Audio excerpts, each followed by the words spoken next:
All right, we are reacting to RFK Jr.'s Senate hearing.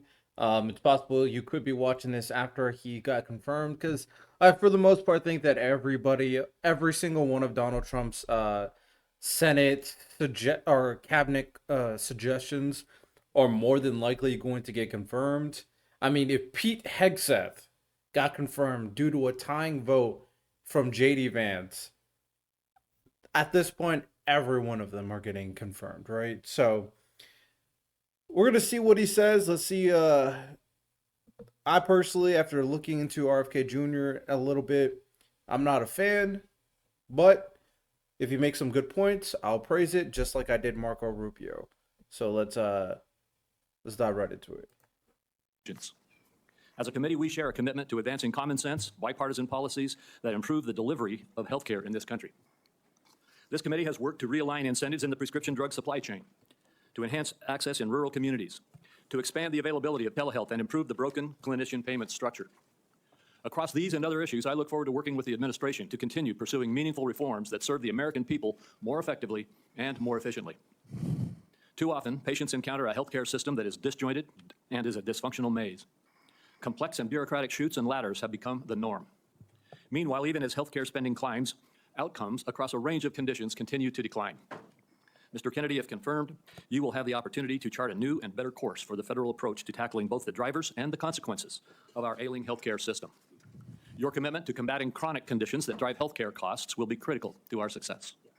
Prioritizing disease prevention and addressing the factors that fuel conditions. Yeah, I don't care about everything he's saying here. Let's get right into the thick of things. I don't have all day. People watching this video don't have all day. Let's get right into it. Promise to restore America's global strength and to restore the American dream, but he understands that we can't be a strong. Oh, I just remembered. No shade at RFK, but he has a rough voice to listen to for 3 hours. Shifting the burden around between government and corporations and insurers and providers and families is like rearranging deck chairs on the Titanic. I mean, all the opening statements are pretty much fluff, so I just want to hear the back and forth with questions. Or am I the enemy of food producers? Kennedy. Mr. Kennedy, I will begin. Each of us will have 5 minutes to ask you questions. There we and then go. at the Let's conclusion get it of the hearing, started. If there are further questions, there will be an opportunity for those questions to be submitted to you, and I ask that you respond to them promptly. Mr. Kennedy, you have emphasized the importance of nutrition in preventing and managing chronic disease, improving health outcomes, and reducing health costs. I share your interest in the relationship between our diet and our well-being. And if confirmed, I look forward to partnering with you on those efforts. Would you share with the committee why you are passionate about the nutrition-oriented disease prevention and what you have learned? Yes, Mr. Chairman. I had 11 brothers and sisters. I had dozens of first cousins. I was raised in a time where we did not have a chronic disease epidemic. When my uncle was president, 2% of American kids had chronic disease. Today, 66% have chronic disease. We spend zero on chronic disease during the Kennedy administration. Today, we spend $4.3 trillion a year. It was 77% of our kids cannot qualify for military service. When I was a kid, the typical pediatrician would see one case of diabetes in his or her lifetime, 40 or 50-year career. Today, 1 out of every 3 kids who walks through his or office door is diabetic or pre-diabetic. And the most recent data from NIH shows 38% of teens are diabetic or pre-diabetic. Autism rates have gone from 1 in 10,000 to 1 in 1,500, depending on what studies you look at. In my generation today, 70-year-old men, 1 in 34 in my kids' generation. We've seen this explosion of autoimmune disease, of allergic diseases. This is not just a economic issue. It's not just a national security issue. It is a spiritual issue, and it is a moral issue. We cannot live up to our role as an exemplary nation, as a moral authority around the world, and we're writing off an entire generation of kids. Thank you very much. And if confirmed, how could we work together to integrate nutrition-based interventions into our healthcare programs like Medicaid and Medicare? Well, there are many ways that we can do that. The federal funding of the SNAP program, for example, and of school lunch programs could be a driver for helping kids. We shouldn't be giving 60% of the kids in school processed food that is making them sick. We shouldn't be spending 10% of the SNAP program on sugar drinks. So we have a direct ability to change things there. We also, in Medicaid and Medicare, we need to focus more on outcome-based medicine, on putting people in charge of their own health care, of making them accountable for their own health care so they understand the relationship between eating and getting sick. Most importantly, we need to deploy NIH and FDA to doing the research to understand the relationship between these different food additives and chronic disease so that Americans understand it and make sure that Americans are aware. But I don't want to take food away from anybody. If you like a cheeseburger, a McDonald's cheeseburger, or a Diet Coke, which my boss loves, you should be able to get them. If you want to eat Hostess Twinkies, you should be able to do that. But you should know what the impacts are on your family and on your health. Thank you. Senator Wyden. Thank you very much, Mr. Chairman. Before I begin my questions, I'd like to start by entering into the record a letter the committee received from Ambassador Carolyn Kennedy outlining what she believes is Mr. Kennedy's lack of personal fitness for the office. Without objection. Mr. Kennedy, you have spent years pushing conflicting stories about vaccines. You say one thing and then you say another. In your testimony today under oath, you denied that you were anti-vaccine. But during a podcast interview in July of 2023, you said, quote, "No vaccine is safe and effective." In your testimony today, in order to prove you're not anti-vax, you note that all your kids are vaccinated. But in a podcast in 2020, you said, and I quote, "You would do anything, pay anything to go back in time and not vaccinate your kids." Mr. Kennedy, all of these things cannot be true. So, are you lying to Congress today when you say you are pro-vaccine, or did you lie on all those podcasts? We have all of this on tape, by the way. Yeah, Senator, as you know, because it's been repeatedly debunked, that statement that I made on the Lex Friedman podcast was a fragment of the statement. He asked me, and anybody who actually goes and looks at that podcast and will see this, he asked me, are there vaccines that are safe and effective? And I said to him, some of the live virus vaccines are. And I said, there are no vaccines that are safe and effective, and I was going to continue for every person. Every medicine has people who are sensitive to them, including vaccines. Right, so he interrupted me at that point. I've corrected it many times, including on national TV. You know about this, Senator Wyden, so bringing this up right now is dishonest. let's be clear. Okay. Kind of not a, okay. I want to see how this kind of gets played out, because he's making it seem like he's not anti-vax. But let's see. About what you've actually done then, since you want to deny your statements. For example, you have a history of trying to take vaccines away from people. In May of 2021, you petitioned the Food and Drug Administration to not only block Americans from having access to the COVID vaccine, but to prevent any future access to the life-saving vaccine. Are you denying that? Your name is on the petition. We brought that petition after CDC recommended the COVID vaccine without any scientific basis for 6-year-old children. Most experts agree today, even the people who did it back then, that COVID vaccines are inappropriate for 6-year-old children who basically have a zero risk from COVID. That's why I brought that lawsuit. I don't want to. I want to emphasize. Mr. Kennedy, the facts. Why? Yo, these protests are coming out of nowhere, huh? And to the audience. Hold on for a second, Mr. Kennedy. To the audience. Comments from the audience are inappropriate and out of order. And if there are any further disruptions, the committee will recess until the police can restore order. Please follow the rules of the committee. Mr. Kennedy, you may proceed. I also want to point out that your recitation of what happened in Samoa is absolutely wrong, and you know it's wrong, and you know it's wrong. We'll get to that in a moment. All right, pretty good responses. I would have to look into the context if he's lying or not. I do think he's being a little shady here, but I wouldn't say that he's being deceptive necessarily. Right now, we're talking about the petition that you filed to block Americans from having access to the vaccine and to prevent any future access to the vaccine. Those facts are on the record. My third question to you is, you made almost $5 million from book deals, mostly promoting junk science. In 2021, in a book called The Measles Book, you wrote that parents had been, quote, misled into believing that measles is a deadly disease and that measles vaccines are necessary, safe, and effective. The reality is measles are in fact deadly and highly contagious, something that you should have learned after your lies contributed to the deaths of 83 people, most of them children, in a measles outbreak in Samoa. So my question here is, Mr. Kennedy, is measles deadly, yes or no? The death rate from measles historically in this country in 1963, the year before the introduction of the vaccine, was 1 in 10,000. Let me explain what happened in Samoa. In Samoa, in 2017 or 2015, there were 2 kids who died following the MMR vaccine. And the vaccination rates in Samoa dropped precipitously from about 63% to the mid-30s, so they've never been very high. And in 2018, 2 more kids died following the MMR vaccine, and the government of Samoa banned the MMR vaccine. I arrived a year later when vaccination rates were already below any previous level.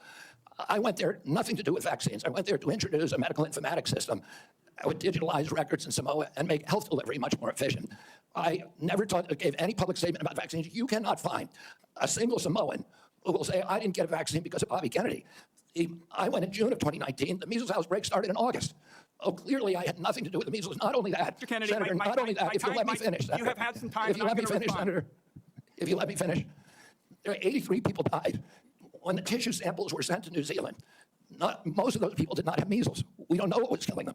The same outbreak occurred in Tonga and Fiji, and no extra people died. There were 7 measles outbreaks in the 13 years prior to my Chairman, I just arrival. would like to get my time back. The nominee wrote a book saying that people had been misled into believing that measles is a deadly disease. He's trying now to play down his role in Samoa. That's not what the parents say. That's not what Governor Green says. It's time to make sure that we blow the whistle on actually what your views are. At least we're starting. We need to move Senator, on. I support the measles vaccine. I support the polio vaccine. I will do nothing as HHS secretary that makes it difficult or discourages people from taking either of those Anybody vaccines. who believes Now he supports. I feel like okay. I can't. What I'm worried about is that he's playing a character, right? If he's being completely genuine with what he's saying right now, and then he actively, compared to like other Republicans, right? Or not other MAGA people and some Democrats too, honestly, where they don't give a full answer. He's making confirmable answers and statements. I'm for polio, I'm for measles. Now, just because he's for those 2 vaccines doesn't mean that he's for all vaccines. But I don't know. This is going to be an that interesting ought to look one. at the measles book you wrote saying parents have been misled into believing that measles is a deadly disease. That's not true. We need to move on. Senator Grassley. Welcome. I'm going to do like I did in my office. I'm just going Oh, to my make some goodness. points to you. The battery to my headset is low. Hopefully it has enough battery for it's no way it's gonna have enough battery. Let me see what the battery is for it right now. All right, let's continue. I got about 7 I want to quickly get done. And then at the end, I'm going to ask if you disagree with anything I say and then address those things you disagree with. I'll make sure I save time for you to do that. A key responsibility of each member of Congress is oversight.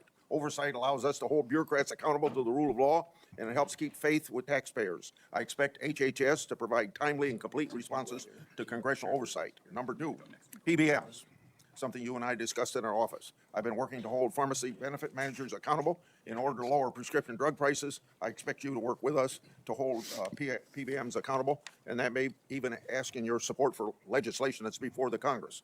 Drug pricing. Senator Durbin and I have, for a while, been trying to get a bill passed that requires price disclosures on TV ads for prescription drugs. Knowing what something costs before buying it is just common sense. President Trump tried to do this by regulation in his first term. Vice President Vance co-sponsored our bill last Congress.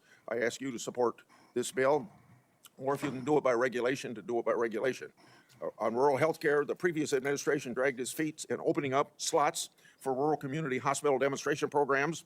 It also ignored concerns from rural pharmacies when implementing changes to Medicare Part D, and ignored rural needs when it comes to distributing physician residency slots. I expect you to prioritize rural Americans' healthcare needs. On agriculture, in our meeting earlier this month, we talked at length about agriculture. You prefaced the conversation by saying you will not have jurisdiction over these issues. I expect you to leave agricultural practice regulations to the proper agencies, and for the most part, that's USDA and EPA. On dietary guidelines, I've sent letters to the Secretaries of Agriculture at HHS requesting that they provide information regarding conflicts of interest on the Dietary Guideline Advisory Committee to increase transparency. I expect you to provide Congress with confidential financial disclosures from the Advisory Committee before finalizing dietary guidelines, so we know that nobody has a vested interest in it, is having undue influence. Lastly, HHS, Office of Refugee Resettlement Oversight, This means nothing to me, I'll be honest. with my investigation. I also expect HHS He's just telling to not RFK to do a retaliate bunch of against stuff. any. All right. And its sub-agencies. Okay, 5 did seconds he ask to a respond. question? I agree with all of those provisions, Senator. My approach to administration, HHS, will be radical transparency. If members of this committee or other members of Congress want information, the doors are open. I've spent many years litigating against NIH and its sub-agencies, HHS, and its sub-agencies, NIH, CDC, FDA, on FOIA issues, trying to get information that we, the taxpayers, paid for, and oftentimes getting back redacted copies after a year or 2 years of litigation. That should not be the case. And if I hear you. It sounds good. But funny thing is, the same thing happened with the Republicans when it came down to the redacted Dave Smith files. I think that's the name. The attorney, or Jack Smith, I forget. It's something like that. In regards to the report involving Donald Trump and either the Mar-a-Lago or the Georgia election case, and they redacted a lot of information when it came to allowing it to be seen to the public, and then the other information was behind closed doors sent to a very specific committee. So it sounds good. And there's a 50-50 way for me, so it's not necessarily good or bad whether or not this should be available to the populace, because there's information that if given to the populace, they would not be able to contextualize or understand the material. So that information is either useless or potentially harmful. So I understand that aspect. But if you are going through it thinking that there should be full transparency when it comes to governmental information because of the taxpayer, then you should keep that consistency across the board, right? I'm just saying, right? I'm not obfuscating. Like I said, there's a pros and cons to it, but if this is a big point, then Congress asks me for I information, wonder if you will they're going get to it stay immediately. consistent. Thank you. Thank you. Senator Cantwell is next, but until she returns, I will move on down the list, and that would be Senator Cornyn. Mr. Kennedy, welcome to you and your family, and congratulations. I appreciate Senator Grassley raising the issue of the Office of Refugee Resettlement within the auspices of Health and Human Services. I think this may surprise people, but that's actually the responsibility of HHS, the Office of Resettlement Relocation. Under the previous administration, as Senator Grassley alluded, there were roughly 500,000 children, unaccompanied minors, that were placed with sponsors in the interior of the United States. The previous administration took the position that it was not the federal government's responsibility once these children were placed with these sponsors. But the New York Times, in a series of investigative stories, pointed out that tens of thousands of these children, when they tried to follow up and find out how they were doing, whether they were going to school, whether they were being trafficked or abused, there was no answer. And they took the position it was not their responsibility. So I look forward to working with you to find those children and to make sure that they're not being abused.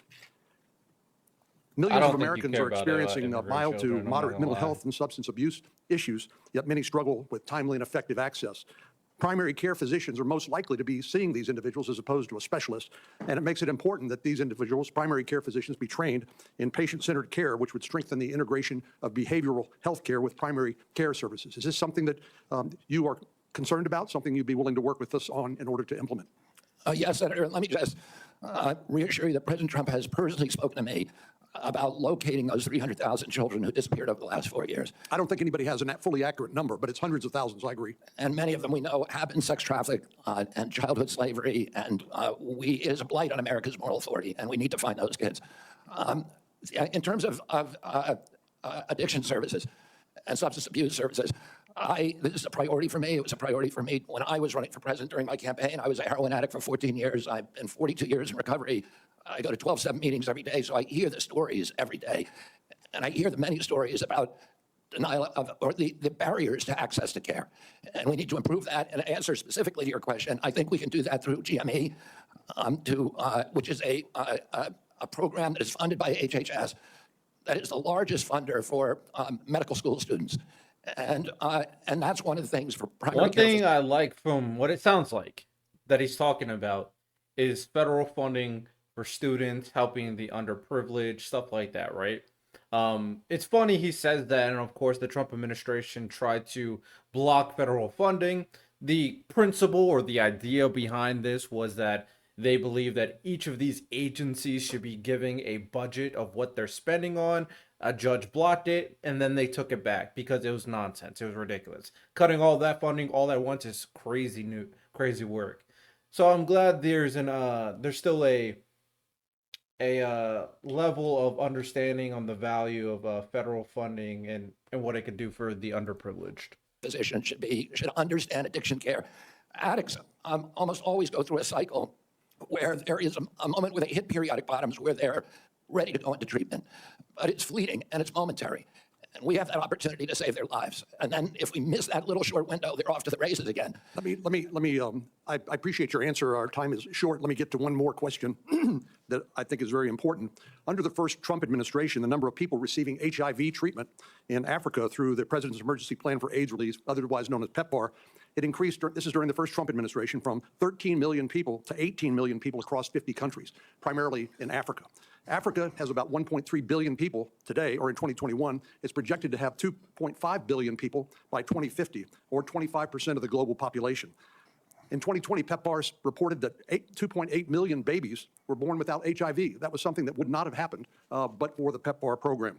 So it has simply been one of the most successful public health programs in the world. And I wonder if he's going to follow up. So that program is good. Now there is some concern because of the usually when it comes down to these situations that they're referring to, there's a level of cooperation between the WHO and the United States. Now, because we removed ourselves from the WHO, how is all these programs going to work internationally?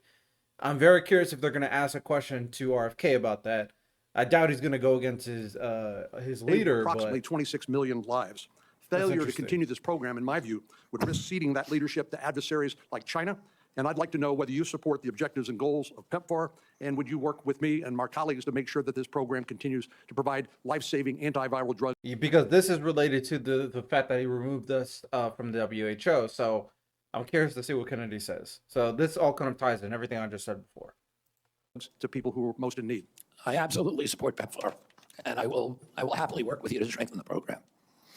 Thank you. Okay. Senator Bennett. Thank you, Mr. Chairman. Thank you, Mr. Kennedy, All for right. being here this morning. And I think that, Mr. Chairman, we are truly through the looking glass this morning here in the U.S. Senate, and this committee is being asked to fulfill a really important responsibility, which is to decide whether to confirm Mr. Kennedy to one of the most important healthcare jobs in America. And the reason I think it's so important is for many of the reasons you said in your opening statement, which is that we live in the richest country in the world, and we have some of the worst health outcomes of any industrialized country in the world.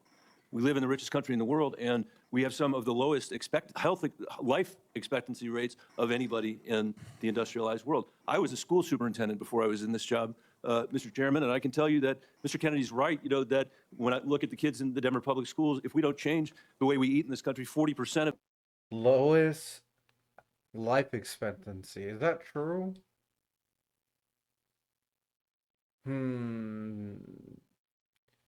I don't know if it's true, but if there's a way to increase it, I can't be against that. So I'll let it continue. of them are going to suffer adult diabetes as a result of their diet. These are, and we're, as I said, spending more than any other country in the world, and our families, every single person's constituents in this Senate are facing chronic shortages when it comes to health care. My friend from Texas, Senator Cornyn, has been a champion on mental health care. We have an epidemic, as he knows, across this country in mental health care, partly because of what the massive social media platforms that were sitting behind the President of the United States have inflicted on our children for their profit in the last decade or so. So we have no shortage of challenges to confront, and I even agree with some of the diagnosis of Mr. Kennedy. What is so disturbing to me is that out of 330 million Americans, we're being asked to put somebody in this job who has spent 50 years of his life not honoring the tradition that he talked about at the beginning of this conversation, but peddling in half-truths, peddling in false statements, peddling in theories he's cooking. that, He's create cooking doubt RFK about right whether now. or not things that we know are safe are unsafe. Not that every vaccine in America is unsafe, not that you can't possibly have an adverse reaction, but that parents and children in my old school district and school districts all over this country would be better off not getting vaccinated than getting vaccinated. Unlike his own children who were vaccinated, unlike the people he invited to his house in Los Angeles for their party who were vaccinated, for everybody else, it's about peddling these half-truths. And he says it with such conviction that you want to believe him.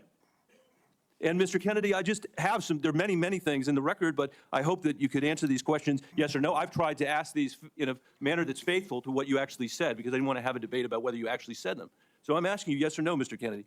Did you say that COVID-19 was a genetically engineered bioweapon that targets black and white people, but spared Ashkenazi Jews and Chinese people? Oh my God, what a statement. What a statement. Whoa. I need to hear this response. I didn't say it was deliberately targeted. I just quoted an NIH-funded and NIH published study. Did you say that it targets black and white people but spared Ashkenazi I Jews? quoted a and study, Your Okay. Honor. I quoted So an NIH study that showed I'll that take that as a certain yes. races I have are to move on, disproportionately- I have to move on. Did you say that Lyme disease is highly likely a materially engineered bioweapon? I've made sure He I. quoted a study. Now, he may have quoted a study, but he could have misrepresented the facts. There's the 3 hours here. I'm not fact checking everything, but I am fact checking something. So let me look here. I'll let it continue to run, but I'm gonna look into the study about. Let me hear the quote again. Hold on. Theories that, create doubt about whether or not things that we know are safe are unsafe. Not that every vaccine in America is unsafe, not that you can't possibly have an adverse reaction, but that parents and children in my old school district and school districts all over this country would be better off not getting vaccinated than getting vaccinated. Unlike his own children who were vaccinated, unlike the people he invited to his house in Los Angeles for their party who were vaccinated. For everybody else, it's about peddling these half-truths. And he says it with such conviction that you want to believe him. And Mr. Kennedy, I just have there are many, many things in the record, but I hope that you could answer these questions yes or no. I've tried to ask these in a manner that's faithful to what you actually said because I didn't want to have a debate about whether you actually said them. So I'm asking you yes or no, Mr. Kennedy. Did you say that COVID-19 was a genetically engineered bioweapon that targets black and white people but spared Ashkenazi Jews and Chinese people? I didn't say it was deliberately targeted. I just Spared. Okay. Spared. Please survive, headphones. Please survive. Yes or no? I've tried to ask these in a manner that's faithful to what you actually said because I didn't Did want to have a debate about whether you COVID actually said them. So I'm asking you yes or no, vaccine- Mr. Kennedy. Did you say that COVID-19 was a genetically engineered bioweapon? Did COVID-19 genetically engineered bioweapon That targets black and white people, but spared Ashkenazi Jews and Chinese people. targets I didn't say it was black deliberately and targeted. I white just people? quoted an NIH. So that's the claim. Does it target black and white people? I'm gonna look up to see if this is true, and then I'm gonna let it continue to run while all of this. Funded an NIH published study. Did you say that it targets black and white people, but spared Ashkenazi Jews I and quoted a Chinese study, Your people? Honor. I quoted So an NIH study that showed I'll that take that as a certain yes. races I have are to move on, disproportionately- I have to move on. Did you say that Lyme disease is highly likely a materially engineered bioweapon? I've made sure I put in the highly likely. Did you say Lyme disease is a highly likely militarily engineered bioweapon? I probably did say that. Did you say that? And that's what the developer of I Lyme want all disease of our said. colleagues to hear it, Mr. Kennedy. I want them to hear it. You said yes. Did you say that exposure to pesticides causes children to become transgender? No, I never said that. Okay, I have the record that I'll give to the chairman, and he can make his judgment about what you said. Did you write in your book, and it's undeniable, that African AIDS is an entirely different disease from Western AIDS? Yes or no, Mr. Kennedy? I'm What not are sure these if I made quotes? that. Okay, I'll give it to the chairman, Mr. Kennedy, and my final question. Did you say on a podcast, and I quote, I wouldn't leave abortion, to the states. My belief is we should leave it to the woman. We shouldn't have the government involved, even if it's full term. Did you say that, Mr. Kennedy? Senator, I believe that every abortion is a tragedy. Did you say it, Mr. Kennedy? This believe- matters. It doesn't No, he said. I'm trying to find the. I don't know what data set he looked up. That's what I was trying to look for, but I can't find it right now. matter what you come here and say that isn't true, that's not reflective of what you really believe, that you haven't said over decade after decade after decade, because unlike other jobs we're confirming around this place, this is a job where it is life and death for the kids that I used to work for in the Denver Public Schools and for families all over this country that are suffering. All right, my headset just died. Let me look. Let me grab my alternative headset. I shot out my Xbox. But we are making an audible. Because I forgot to charge my own headset. Because I'm an L individual. All right. Basic health care and basic mental health care to them. It's too important for the games that you're playing, Mr. Kennedy. And I hope my colleagues will say to the president, I have no influence over him. I hope my colleagues will say to the president, out of 330 million Americans, we can do better than this. Thank you. We need to move on. Damn. Cassidy. RFK. Cooked. Kennedy, Jesus. President Trump has sworn to protect Medicare. Republicans are exploring reforms to Medicaid that could help pay for Trump administration priorities. With this context, what will you do about dual eligibles? About Dual eligibles. Well, dual eligibles are not right now served very well into the system. Those are people who are eligible for both Medicaid and Medicare. I suppose my answer to that is to make sure that the programs are consolidated, that they're integrated, and the care is integrated. I look forward to working with you, Dr. Cassidy, on making sure that we take good care of people who are Thank you. dual And eligible. how do you propose that we integrate those programs? Does Medicare pay more, Medicare pay less, Medicaid pay more, Medicaid pay less? How do we do that? Well, I'm not exactly sure because I'm not in there. I mean, it is difficult to integrate them because You're not sure. You're not sure.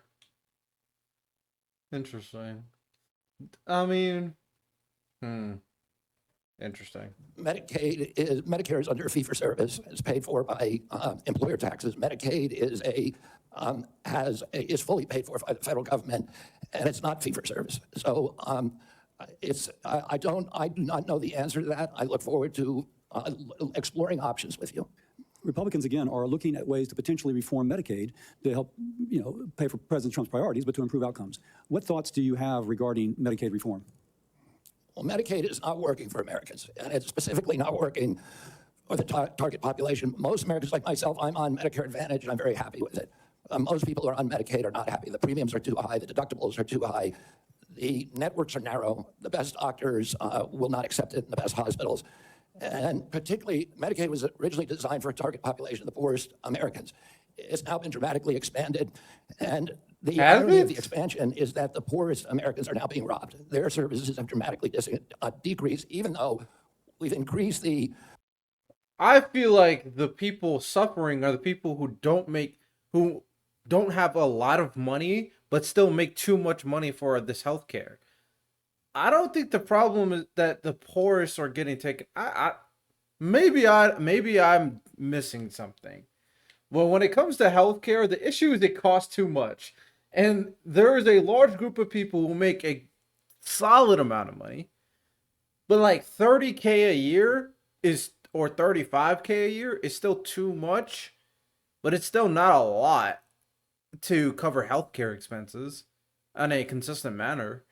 So it's like, I don't know. I don't know how I feel about that. And let me know if I'm wrong. I might be wrong about that because I want to dive more into healthcare, but I've been so focused for the election. So maybe in the future I'll be diving into healthcare and like why the American healthcare is so fucking trash. But I don't know if his characterization on how people are feeling about Medicare is correct. I think that what he's saying is actually trying to benefit the idea that they want to take away the healthcare programs more so, because he's going to probably lower the threshold of healthcare for the poorest of the poor, which obviously they deserve to get these benefits, but you're taking away advantages for a large group of Americans. Because at the end of the day, the rich are getting richer and the poor are getting poorer and the middle class is shrinking. So that shrinking middle class is making less and less money in a growing inflationary economy. So it's like, I don't know how I feel about that. Price of Medicare by 60% over the last 4 years. The target population is being robbed. With We need to that figure said, out other options. obviously you thought about that, and I appreciate that. What reforms do you recommend, again, that would improve services, I suppose, but also make it more cost efficient? Well, President Trump has given me the charge of improving quality of care and lowering the price of care for all Americans. There are many things that we can do. I'm with that. What we want to, the ultimate outcome, I think, is to increase transparency, to increase accountability, and to transition to a value-based system rather than a fee-based system, rather than a service-based On system. Medicaid in particular, Value-based system instead of a fee-based system. I'm curious of what that means. I'm curious. or can you just kind of take those kind of general principles and apply it to the Medicaid program? Listen, I think that there are many options with telemedicine, with AI right now. And, there's including direct primary care systems. We're seeing that movement grow across the country. There's one of the largest providers. So going back to Medicaid though, and speaking of these specific advances, what reforms are you proposing with these ideas vis-a-vis Medicaid? Well, I don't have a broad proposal for dismantling the program. Of course not saying that. I think what we need to do is we need to experiment with pilot programs in each state. We need to keep our eye on the ultimate goal, which is value-based care, which is transparency, accountability, access. And one more thing, going back to Medicare, you mentioned you're an MA. You mentioned earlier the Medicare fee-for-service. Do you have any kind of thoughts as to whether or not patients on fee-for-service should move into MA, or how should we handle that? Value-based care. I am very curious of what that means. So I'm gonna look it up right here. I'm a value-based health care. I'm gonna allow this to run while I look this up. Whether patients Who are on Medicare on fee-for-service? traditional Medicare, Yes. that's their choice right now.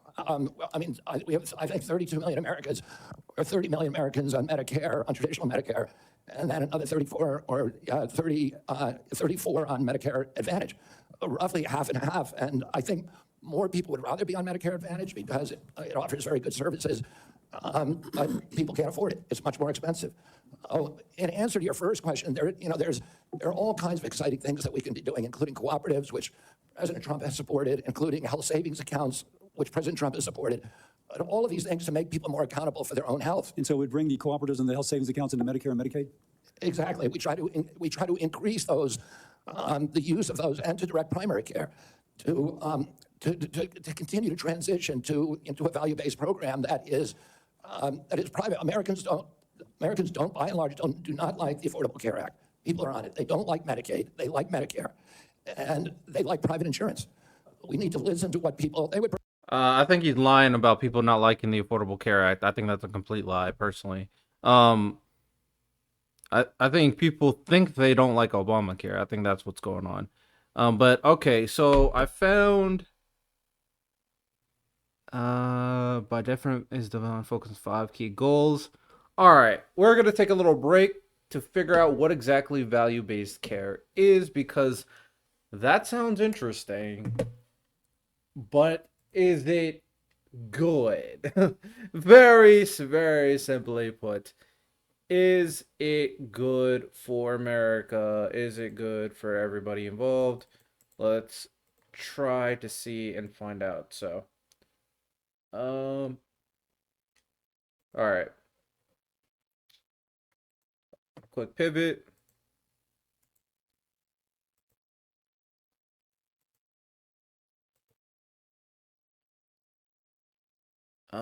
Yeah, this should be the same link. What is value-based care? By definition, value-based care is designed to focus on 5 key goals. Provide the best patient experience, advance health equity, improve patients' health outcomes, deliver healthcare services at a reasonable cost, and support the well-being of the healthcare workforce. I mean, all of that sounds good, right? Value-based care arrangements tie payment amounts for services provided to patients to the results that are delivered, such as the quality, equity, and cost of care.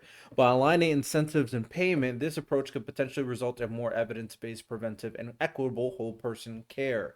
It also could promote better coordination among healthcare professionals, potentially reducing redundancies, unnecessary affordable services, and errors, along with promoting expanded access for more historically marginalized or clinically complex populations.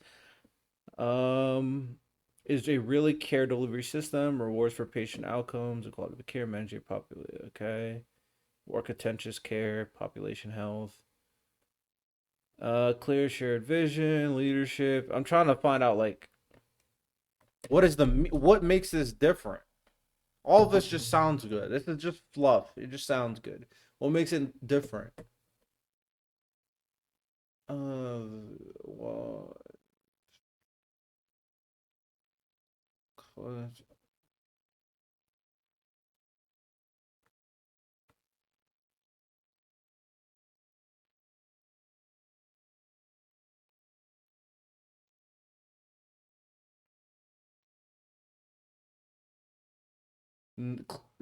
no single methodology exists to clearly define how to measure and evaluate its impact, so this is a waste of my goddamn time.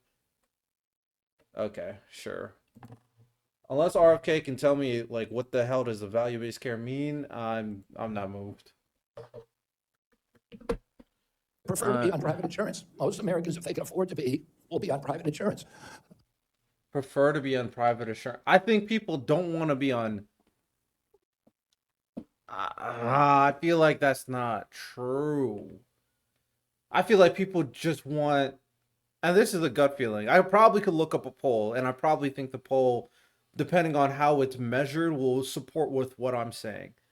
I feel like people just want the ability to take care of themselves and their families in a very affordable way, regardless of the system that is being implemented.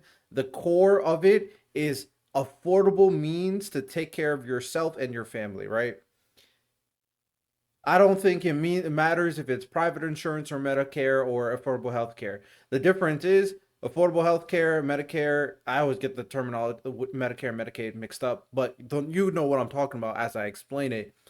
The version where you have to be under a certain level of income is not ideal for people. People don't want to be broke, but that's the only way they can afford these type of health cares, right? Or they can acquire these type of health cares.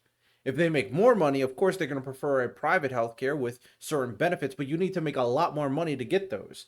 So I think it's a little bit disingenuous to say they prefer private healthcare. No, they prefer to make a lot more money to acquire that private healthcare with these very specific benefits.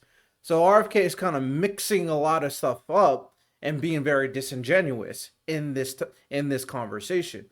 Ultimately, people just want affordable healthcare. That's what people want. Affordable healthcare. Oh, we need to figure out ways to improve care, particularly for elderly, for veterans, for the poor in this country. And Medicaid, the current model is not doing it. I would ask, any of the Democrats who are chuckling just now, do you think all that money, the $900 billion that we're sending to Medicaid every year, has made Americans healthy? Do we think it's working for anybody? Are the premiums low enough? We do need to move on. That's a superficial way to look at it because you're not taking into the totality of the reasons why it's not also Medicaid and Medicare is not supposed to make people healthy. It's supposed to help people who are sick. Like making people healthy is more a decision-based lifestyle choices. That's how you make yourself healthy. Now that's more of a conversation of foods and mental well-being, but that's a very, very manipulative way to put it. I'm not gonna lie. Very, very much so. Very politicky. Like I That's tell you, very for literally hundreds politicky. of thousands of Virginians, Medicaid is what prevents them from health crises on a daily and weekly basis. And some imaginary new plan, and if there was a new plan that was to be the basis of what Trump was going to do in repealing Obamacare, I would have thought by now we'd have seen it. I got to tell you, listen, Senator, can I reply to excuse me, that? Senator, Mr. Kennedy, I got questions. I appreciate our visit. I know you take your views seriously, and I don't reflexively vote. I voted for 4 of President Trump's nominees already. Got a lot of grief from folks on this panel. But I got to tell you, I saw an email that you put out Monday night, or your campaign did. In a fundraising email, your presidential campaign celebrated that the freeze on all new regulations, guidance, and announcements is a way to protect unelected bureaucrats from further undermining our health freedom. Then you ask, I'm not gonna lie. I thought Pete Hegseth was getting grilled.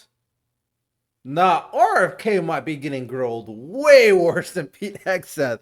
I'm not gonna lie. Pete Hegseth, I feel like it was not qualified at all. The fact that he got confirmed was BS, but it is what it is. Based off the current energy right now, I'm feeling like nobody's messing with RFK at the moment. So this will be very interesting to see as we continue because RFK, I agree, has said some stupid stuff. Stupid stuff. Come on now. your donors to help pay for your campaign debt. Did your campaign, and you put out that? I don't think my campaign exists anymore. All right, well, listen, I got to tell you this. Somebody's out there soliciting money for it. Maybe you ought to find out who is. So the fact that you celebrate this freeze, do you think that was a good idea to put all of this on hold for 90 days, funding and any kind of further work? NIH research? As Chairman Crapo pointed out. I'm not asking for, I love Mike Crapo. I'm asking you. You're up for a very, very important position. As he pointed out, Senator, the let me portals just- that were closed were not closed as a result of the Trump Let me just tell you, administration's I'd like you to purposeful explain, excuse me, policies. sir, I'd like you to explain to a domestic violence center in Richmond that's saying because this freeze, they may have to close down, where those battered women to go. Or a rural nonprofit I've got in the Chinook Valley who's saying that freeze is going to potentially shut down their ability to operate. So I guess if you deny or don't know what your campaign's sending on, you don't know if you raised a lot of money Monday night. I'm saying that the Trump You don't know administration if you raised a lot of money. the Trump administration has made clear that it does not want to freeze benefits All right, for excuse any me. Americans under Medicaid or Medicare, and I do not want it to suspend on The Medicaid. freeze is affecting beyond Medicare and Social Security. I would hope you would have known that to be able to answer some of this. Now, you've said publicly, So he basically what happened here is he grilled RFK for apparently saying that he was cool with the idea of Trump freezing certain funding, is what it sounds like to me, right? Right now, as we know, the White House actually took back the idea of freezing funding because it was idiotic and it was stupid. Matter of fact, the judge stopped them from doing that. And then in the same speech, RFK also talked about how he wanted to increase funding for kids. So it's making it seem like the energy is making it seem like RFK is double talking. He's saying one thing, but in this current hearing, he's saying another thing. So a lot of people are catching him in his double talk, which of course you don't want someone to be a very shady, snaky snake. You know, that's not what you don't want. That's not what you want at all. You want to immediately get rid of 600 NIH workers on job one, on day one. When we had our meeting, you said you'd actually like to get rid of 2,200 people from HHS. Which offices are you going to start cutting and riffing these 2,200 workers from? Senator, there's 200 political appointees that are changed during every So if you administration. got rid of those 200 political appointees, you're not going to replace them with your political appointees. Well, President Biden this year changed 3,000 employees at HHS, 3,750 So at your NIH. 2,200, what departments are you going to pick them from? Well, the same as President Biden did when he changed 3,000 out. Let me just, across all I'm down to a departments. minute 30. The chairman's been generous with colleagues on both sides. I may have to go a couple minutes over, but let me just say, so let's just answer, I hope, since you're asking to become the top healthcare official in the United States and from HHS, I feel like ramifications, and part of this job is to be the senior. his characterization of that is probably a little misleading, you know, far as the but president I has don't know issues. for sure, and I'm not looking it So up. when we're looking at this purge and we're looking at laying off workers, when we're looking at potentially the president's illegal offer to try to buy out federal employees, which I would say to any federal employees, think twice. Has this individual in his business world ever fulfilled his contracts or obligations to any workers in the past? But if you are in this position, will you pledge that you will not fire federal employees who work on food safety, work on trying to preventing things like salmonella? Senator, there are 91,000 employees. So that, I take that as at I take that's a simple yes. I'm going to You take think that as a I no. could run that agency I take that as a no. without getting rid of We talked about protecting Americans from cyber criminals, something we need to do a lot more on. Will you commit not to fire anyone in the health arena who currently works on protecting Americans from cyber attacks in their healthcare files? I will commit to not firing anybody who's doing their job. Based on your opinion, based upon your opinion, or your political agenda, or Mr. Trump's political agenda? Based upon my opinion. I guess that means a lot of the folks who've had any type of views on vaccines will be out of work. Will you freeze grant funding for community health centers? Will you freeze federal funds for community health centers, the way the current administration is? The White House has made clear that no funds are going to be denied to any American for benefits in any program. Do you know what happens at community health centers? Those are direct. Are you talking about the Indian health centers? No, I'm talking about community health centers across the country. I understand that. I mean, I strongly So you're going to support, excuse Indian health centers, which is good, but others are not. They're going to get their funds frozen. I strongly support community health centers, as does the president. He So does that mean you're not going to freeze the funding that is currently frozen? The White You House won't has unfreeze made it? clear that none of that funding is supposed to be frozen. Sir, the direct payments are different than how the government operates. We fund the federal government down to community health centers. As a former governor, there's lots and lots of state programs that are related to healthcare that come from the federal government. They come down to the state, then it goes to local programs. All of those don't directly pay out $1 at a time, but they come from federal funding. They are all, even though they keep changing the guidance on a minute-by-minute basis, based upon 945 or 1030 or 1045, whatever time it is today, those funds are still frozen.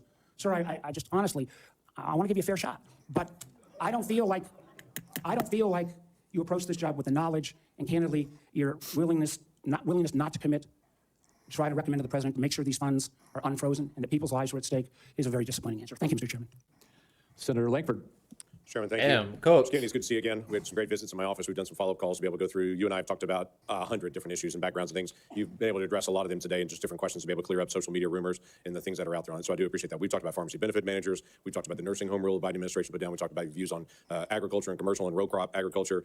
We've talked about food issues, and you've made it very, very clear you're not going to tell Americans what to eat, but you do want Americans to know what they're eating. And I think that's a pretty fair perspective on that. I do want to talk to you about some areas that you and I have talked about as well. We have some disagreements, you and I, on the issue of life and when life begins on that. You've been been very outspoken on that, and we've had some good opportunities to be able to talk about that. Title 10 is specifically in the HHS area. This has been an area that has been interpreted for a long time, and President Trump in the first administration interpreted that rule to say that his administration will prohibit the performance, referral for, or promotion of abortion as a part of the Title 10 program. He made that very clear in the first administration. Obviously, that's his decision to make again on that, on how he wants to handle that, and he's made a lot of public statements on that. The Biden administration not only reversed that, not only rescinded that rule, but they went one step the other direction. In my state in Oklahoma, as you and I have talked about, the Biden administration cut off funding to the state of Oklahoma for AIDS testing, for breast cancer screening, and for other areas of poverty healthcare because my state didn't promote abortion. It wouldn't provide. If my state wouldn't promote abortion in the state, we got cut off for federal funds for AIDS testing and for other things. My simple question to you is, how are you going to handle Title 10 on that? I saw how President Biden handled that in the punitive measures that came on my state for those that are in. If that is true, which, you know, it's hard for me to believe Republicans nowadays, they tend to mischaracterize and lie quite a bit, I'm not gonna lie. But if that is true, where Joe Biden refused to give funding because of the unwillingness to allow for abortion, and I'm sure it's probably a level of abortion, not necessarily abortion outright for 9 months, then that is not okay to me. The president and the federal government should not have that type of power. It's hard pressed for me to believe that he's characterizing that correctly. I think more than likely he's mischaracterizing that because that's what Republicans do quite a bit. But if that is true, then I think that Joe Biden did the wrong thing there. Let me make it very simple. Be fair across the board. Rural healthcare. How are you going to handle Title 10? I'm going to support President Trump's policies on Title 10. I agree with President Trump that every abortion is a tragedy. I agree with him that we cannot be a moral nation if we have 1.2 million abortions a year. I agree with him that the states should control abortion. President Trump has told me that he wants to end late-term abortions, and he wants to protect conscience exemptions, and that he wants to end federal funding for abortions here or abroad. That's Title 10. I serve at the pleasure of the president. Well, basically, you're doing the same thing as Biden, but in the reverse, where you're taking away funding for states that have abortion. You're doing the same thing. I'm against it both ways. Biden shouldn't do that if he was doing it, and Trump shouldn't do that either. That's crazy. You're enacting a level of power to the against states. You're not giving the states the rights that you're referring to. I'm going to implement his policies. Thank you for that. President Biden, when he came in, immediately closed down the Office of Civil Rights and Conscience Protections within HHS. There's a statement that's come out recently that he's going to reopen that office again to be able to protect the civil rights of Americans. One of the things that Javier Becerra did immediately when he came into HHS was conscience protections for medical professionals that were being compelled against their conscience to perform medical procedures that violated their conscience. Javier Becerra stepped in immediately into HHS and withdrew that and said, no, the federal government will tell you what you believe about these issues. You don't have conscience protections anymore, and refused to protect those folks. Will you step in and say that healthcare individuals have the right of conscience again, as the federal law allows? Yeah, I mean, the first thing that occurs to me when you ask that question is what patient would want somebody doing a surgery on them that, believes that with the surgeries against their conscience being forced to perform that. I don't know anybody who would want to have a doctor performing a surgery that the doctor is morally opposed to. Listen, I came from a family that was split on life and choice. I have cousins today who believe that abortion at any stage is equivalent to homicide. Now, there are other people who believe the opposite. But the good thing in my family that I really loved is that we were able to have those conversations and respect each other. And I wish that we could do that nationally. And if forcing somebody to participate in a medical procedure as a provider that they believe is murder does not make any sense to me. We need to welcome diversity in this country. You need to keep the same energy the other way around if you think that a doctor should do it for the help, for the saving of the mother's life. There's an inconsistency there. You're saying that you want open dialogue, but you're referring to a very specific side that you're trying to push. There's not, like, you got to really watch for people like this. They are not truly as open-minded as they seem. Like, for someone like me, I made it very clear I'm against both sides doing X, Y, and Z. He made it when he characterized his conversation, he referred to the pro-life side instead. To respect diversity, and we need to respect each other when we have different opinions, and not force our opinions on other people. Yeah, thank you for that. The FDA, I don't know if you agree under to the Biden that. administration, changed the rules for the chemical abortion drug and said you no longer need to see a physician. So if you have an ectopic pregnancy or all kinds of, don't even go anymore to see a physician. But they also changed an area that has been The way you phrased that was kind of shaky. Yeah, it was just a drug you can get, just like condom you can get, birth control you can get. There's the same kind of principle. So that's not. I don't think it was referring to all types of abortions, but you made it seem like, oh yeah, it's the most evil thing in the world. But he's a Republican, so they're pro-life. I can't be mad at it. Something's been very particular you've talked about a lot, and that's transparency. They changed the position and said, don't tell us if there's a side effect on this drug unless she dies. But other than that, don't tell us anymore. Literally, don't give transparent information to the American people or to the women who take this drug anymore. We don't want that reported. My question to you is, will FDA move to be able to actually give transparency to the American people and to say, this drug is no different than any other drug? I think he's lying about that. I'm about to look that up. I feel like this guy has lied a lot with how he characterized so much of his details. If forcing somebody let me, to here. participate in a medical procedure as a provider that they believe is murder does not make any sense to me. We need to welcome diversity in this country. We need to respect diversity, and we need to respect each other when we have different opinions, and not force our opinions on other people. Yeah, thank you for that. The FDA, under the Biden administration, changed the rules for the chemical abortion drug and said you no longer need to see a physician. So if you have Chemical abortion drug. I feel like everything he says is so manipulative. Chemical abortion drug. Side effects. Did Joe Biden say we don't want to know side effects? I don't know what to type in, but I typed in this.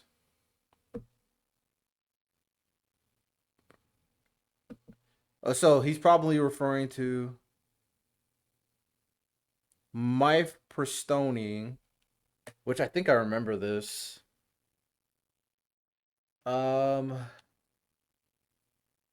Mifepristone. Take away toward to the challenger's attorney over the impact caused by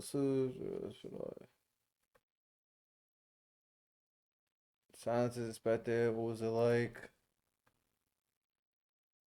I don't know what drug he's referring. If he gave me a name, because I hate when people say this. Like they say these very vague things. The chemical abortion drug, instead of giving a goddamn name to it, I don't know what drug he's referring to. I don't know what circumstance he's referring to. He could just be talking out of his ass, and I can't fact check it because I don't know what he's talking about.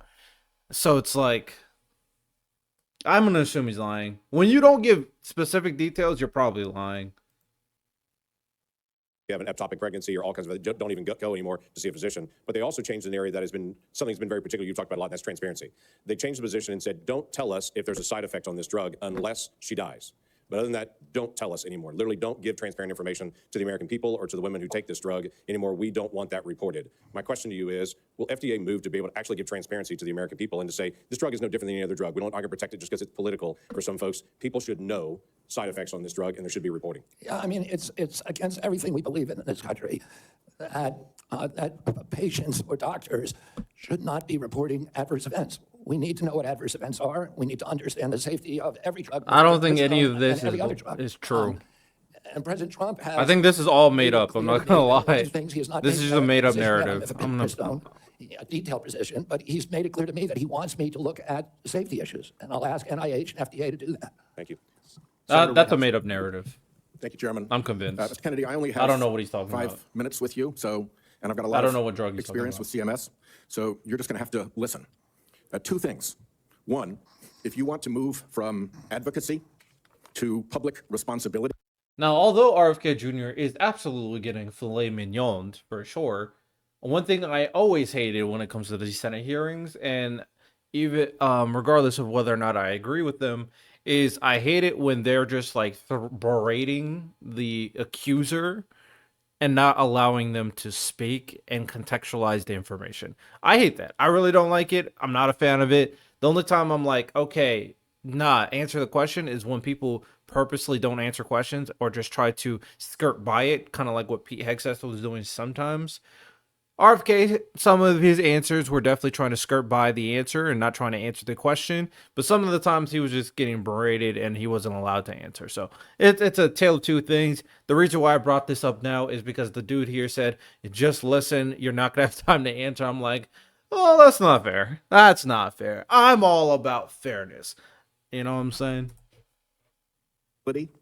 Americans are going to need to hear a clear and trustworthy recantation of what you have said on vaccinations, including a promise from you never to say vaccines aren't medically safe when they in fact are, and making indisputably clear that you support mandatory vaccinations against diseases where that will keep people safe. You're in that hole pretty deep. We've just had a measles case in Rhode Island, the first since 2013, and frankly, you frighten people. 2, I want to air harms that Rhode Island has experienced from a remorseless, senseless CMS bureaucracy. CMS has for years maintained a reimbursement system that the bureaucracy could never explain, never justify, that persistently pays Rhode Island providers less than neighboring Massachusetts and Connecticut providers. A differential of 23 and 26% in our regional healthcare market. The Pending Ahead program can begin to remedy this, at least for value-based care, and it must. There has to be payment parity in the region. Rhode Island's healthcare system is bleeding out because we aren't paid what neighboring hospitals and doctors are paid, and the one act CMS took on this years ago was to make it worse. The CMS bureaucracy has also attacked one of the best accountable care organizations in the country, Rhode Island's Integra Family Doctors. Tried to throw them off the shared savings program because they said Integra, years ago, briefly, fell 137 patients short of the 5,000 patients that ACOs need. CMS wouldn't listen until a court found that to be unjustified, likely illegal, irreparable harm to this high-performing ACO and its patients, and contrary to the public interest. That must stop. Last, CMS has refused to approve waivers granted elsewhere for Rhode Island from rules that are stupid for Medicare patients who are nearing the end of their days. Here's what families see. Granny is home dying. She needs to transfer to a nursing home, and Medicare insists on putting her 3 days and 2 nights in a hospital. Expensive, frightening to Granny and the family, and stupid. Granny's home dying and can't get palliative and curative care together. Inhumane and stupid. Granny's home dying and can't get home care if she can still get out into the yard or be driven to see the shore, to see Narragansett Beach, say, one more time, to recall childhood memories before she dies. Inhumane and stupid. Granny's home dying and the family's exhausted. And the respite care benefit is not to send a nurse or a caregiver, but to stuff Granny in an ambulance and haul her off to a hospital. Some respite. It's all expensive, frightening, inhumane, and stupid. But the insensate CMS bureaucracy takes a court order to be awakened to the harm they cause. I have had enough. CMS should let Rhode Island try humane end-of-life care through CMMI. Let's see if it works at a state. I bet it will save money, serve families better at a very, very delicate time, and perhaps even make a model for better health care everywhere. I've said a lot. My time is out. You're welcome to respond in writing. I ask unanimous consent that the order declaring CMS's actions to constitute irreparable and likely illegal harm be put into the record. Without objection. Let me just respond very briefly, Senator Whitehouse. I'm an implacable enemy of tyrannical, insensate bureaucracies and stupid rules, and I will work with you to make CMS responsive to the needs of Rhode Island and to remedy those disparities that you talk about. I am familiar with the Integra Health plan, and it is a template for what we ought to be doing. It's a value-based plan, and I look forward to you to making sure that we create pilot programs like this. Unfortunately, that can Mr. Chairman, reproduce around the country. Unfortunately, Mr. Chairman, one of the things I've learned in my tenure in the Senate is that a nominee saying that they're willing to work with me amounts to exactly 0. We need to get this fixed. Thank you. Well, Damn. I guess at that point, then, we will move on to Senator Daines. Mr. Chairman, thank you. Mr. Kennedy, I'm glad to see you here this morning. I listened to your opening remarks, and you mentioned that you want to make HHS the gold standard of science. I have found my engagements with you, both behind closed doors in my office, as well as listening to you publicly, to be very thoughtful and science-based. I applaud that. I thank you for that. And I realize this will likely be a very partisan vote on this committee and on the Senate floor. But let the record state there are 3 medical doctors on this side of the dais. I'm a chemical engineer. We believe in science. I'm thankful that you do too, and you made that comment in your opening remarks. That was such I a want to talk about agriculture for a shallow. moment. We talked about our common Okay. love for Montana. You've been to Montana many times. It's a wonderful state. A lot of folks have discovered it. We watch the show Yellowstone, and people are coming and moving into our state, but it's an amazing place. But as you know, agriculture is our top economic driver in Montana. We produce some of the highest quality crops, the best livestock in the country and the world. Our farmers and our ranchers are truly some of the most effective environmental stewards in ensuring we have a safe food supply chain in the world. I share your view that protecting the integrity and safety of our food supply is of utmost importance. I appreciate the research happening in places like Montana State University to help farmers produce resilient, healthy, and safe crops, as well as their agricultural practices. You mentioned you were a 4-H kid growing up. I think our 4-H kids and our FFA kids are some of the best kids in America. My question for you, Mr. Kennedy, is if confirmed, as I'm listening to my farmers and ranchers talk about the future, will you commit to working collaboratively with partners at USDA, at the relevant federal agencies, as well as our Montana farmers and ranchers, before implementing any policy that might affect or impact food supply? I absolutely will make that commitment. I have, as I shared with you, a personal commitment and a long career working with farmers. I want to make sure I understand the very, very narrow margins, the slim margins that American farmers and ranchers are dealing with. And I don't want, under my watch, a single farmer to have to leave his farm for economic reasons or for regulatory or bureaucratic reasons while I serve, if I'm privileged to serve, to be confirmed as HHS Secretary. Even more important, President Trump has a very, very strong commitment to farmers. President Trump is probably, historically, in modern history, the best farm president in our history. Okay, so we're just lying. Okay.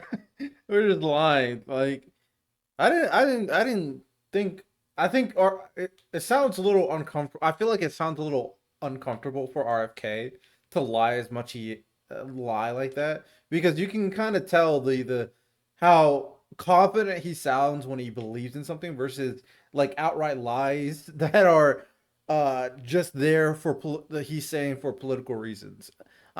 You can kind of tell via subtle nuance. And the reason why I say that is because don't forget, because of Donald Trump's tariffs, he actually screwed over the agriculture section of America so freaking bad that I believe a lawsuit happened. I believe. I don't remember exactly. So no, we don't need to lie. All right, we don't need to lie. Okay. Farm income spiked for the first time in decades under his last administration. He got solid support from farmers across the country. Farm country is Trump country. Farmers across the country supported him during this election. He has specifically instructed me that he wants farmers involved in every policy and that he wants me to work with Brooke Rollins at USDA to make sure that we preserve American farmers, that all of our policies support them. Mr. Kennedy, thank you. And if confirmed, I look forward to having you and Brooke Rollins out to Montana to spend some time with You our have farmers. my commitment to come there anytime, particularly during ski season or hunting season. Deal. I want to shift gears for a moment. As we discussed in the meeting we had in my office, mifepristone was approved in 2000. The FDA has been under scrutiny and brought to court for failure to properly assess this drug, as well as subsequent deregulations Senator Langford described that have occurred over the past 25 years. Some of these deregulations included ending the requirement that these drugs be prescribed by a doctor, ending reporting requirements for adverse events, and allowing these pills to be obtained through the mail. In fact, the FDA's own prescribing label mentioned that 3 to 5% of women taking this drug end up in the emergency room. My question is, as well as subsequent deregulations Senator Langford described that have occurred over the past 25 years. Some of these deregulations included ending the requirement that these drugs be prescribed by a doctor, ending reporting requirements for adverse Farmers, that all of our policies support them. Mr. Kennedy, thank you. And if confirmed, I look forward to having you and Brooke Rollins out to Montana to spend some time with You our have farmers. my commitment to come there anytime, particularly during ski season or hunting season. Deal. I want to shift gears for a moment. As we discussed in the meeting we had in my office, mifepristone was approved in 2000. The FDA has been under scrutiny. Mifepristone. So I think that's the drug that the other guy was talking about, but I don't know what quote he was referring to. So I'm gonna assume this is a lie. But this guy named the drug, so I'm gonna assume that his stats are factual, and I can confidently look it up. So let's dive into. And brought to court for failure to properly assess this drug, as well as subsequent deregulations Senator Langford described that have occurred over the past 25 years. Some of these deregulations included ending the requirement that these drugs be prescribed by a doctor, ending. I mean, that's not a necessarily bad thing. Continue. Reporting requirements for adverse events. And Okay, so that's what he was referring. Mifepristone. Reporting requirements. So I think that's what the other guy was referring to last time. And I want to ensure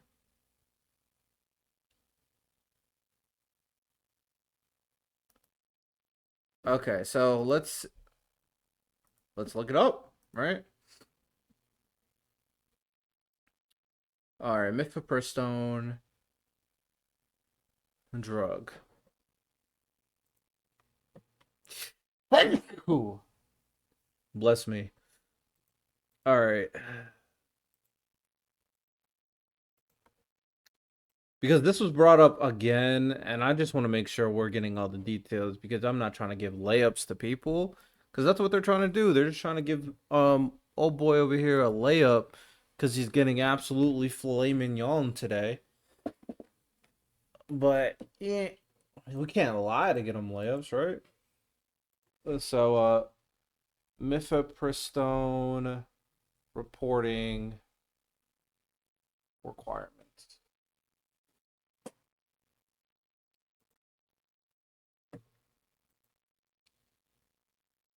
Okay, mifepristone and its generic mifepristone tablet are approved in a regimen with misoprostol to end endometrial pregnancy through 10 weeks gestation. The FDA first approved Mifeprex in 2000 and approved a generic version of Mifeprex, mifepristone tablets in 2019. Mifeprex and its generic mifepristone tablets are available under a single shared system risk evaluation and mitigation strategy known as the mifepristone REMS program, which sets forth the requirements that must be followed for prescribing and dispensing mifepristone for medical termination of pregnancy through 10 weeks gestation. Under this program, it must be prescribed by certified prescribers. It must be dispensed by or under the supervision of a certified prescriber or by a certified pharmacy on a prescription issued by a certified prescriber. Under the program, mifepristone may be dispensed in person or by mail. So you need a certified prescriber. So that was a lie. Is there anything regarding reporting? Was first approved restrictions to assure its safe use. In 2019, at the same time, approved the generic version, a single shared for the announcement through 7 days gestation. After conducting a review of the program, the FDA determined that the available data support modification of the REMS. Oh, maybe this is the one where you don't need. Okay, so after a couple of years, they said the FDA made a different determination. After the data supported the modification of the program to reduce burden on the healthcare delivery system and ensure the benefits of the product outweigh the risks. After reviewing supplemental applications from the applicants for Mifeprex and the approved generic, FDA approved a modification to the program. As modified, REMS program includes the following requirements, among others. It must be prescribed by a healthcare provider that meets certain qualification and is certified under the REMS program. In order to become a certified to prescribe Mifepla, must complete a prescriber. So maybe there might be a little bit of a disagreement on the type of prescribers that are certifying the use of it. Some probably from 2019 up until 2023, there was contention there potentially. 2019, I believe Donald Trump was still president though. Just saying. Patient must be provided with a copy dispensed by or under the supervision of a certified prescriber. To become certified dispense, must complete a program. Okay. FDA does not recommend buying it online. Okay. Is there... I don't see anywhere here where you don't report the side effects. You know what's interesting? Every time I'm speaking with Mag. Every time I'm talking to people who make claims, I always ask them to send me a link. And oftentimes, none of them send me any links to what they're saying. I don't know. I still don't believe the reporting stuff is true. Maybe it is. Maybe I'm missing something. But, I mean, they lied about the certified prescriber thing, so... Yeah. I'm going to just assume they're lying. We continue. And allowing these pills to be obtained through the mail. In fact, the FDA's own prescribing label mentioned that 3 to 5% of women taking this drug end up in the emergency room. My question is... 3 to 5 women... Okay, let's see if that's true. 3 to 5 women who take mifepristone end up in hospital. Let's see if that's true. Um,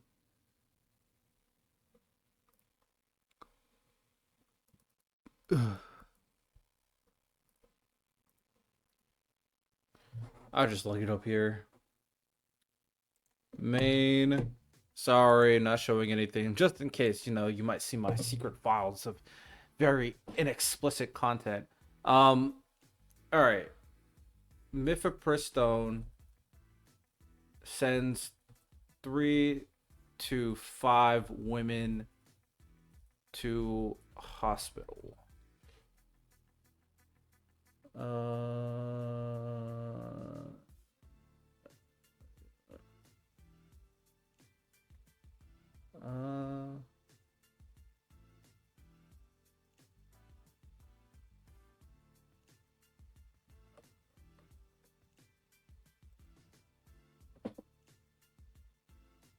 Okay.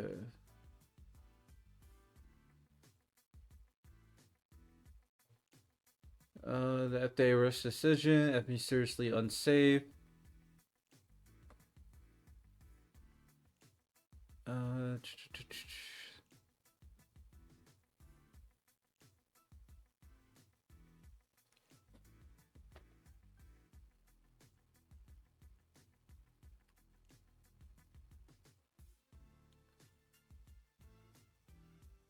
So I'm looking it up. Oh, here we go. So basically they're just lying. They're just lying a lot. Re-upped 3 to 5% of people who take mifepristone will visit the emergency room, which puts it to 2.9 to 4.6, but that wrongly implies a high potential of serious side effects. But in reality, the study of nearly 55,000 abortions found that the major complications occur in only 0.31% of medication abortions. So 0.31% and 3 to 5% of people. What did he say? Did he say 3 to 5% or 3 to 5 people? 3 to 5? What did he say?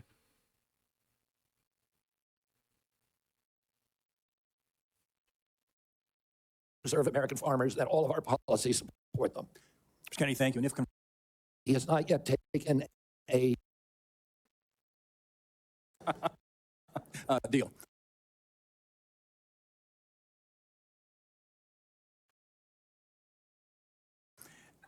I want to shift gears for a moment. As we discussed in the meeting we had in my office, mifepristone was approved in 2000. The FDA has been under scrutiny and brought to court for failure to properly assess this drug, as well as subsequent deregulations Senator Langford described that occurred over the past 25 years. Some of these deregulations included ending the requirement that these drugs be prescribed by a doctor, ending That's not true. reporting requirements for adverse events, and That's not true.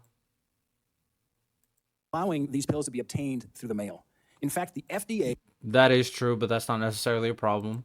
own prescribing label But the FDA apparently does. Well, yeah, the FDA doesn't recommend it. mentioned that 3 to 5% Or more specifically, I don't want to mischaracterize. The FDA doesn't recommend buying these drugs online. of women taking this drug end up in the emergency room.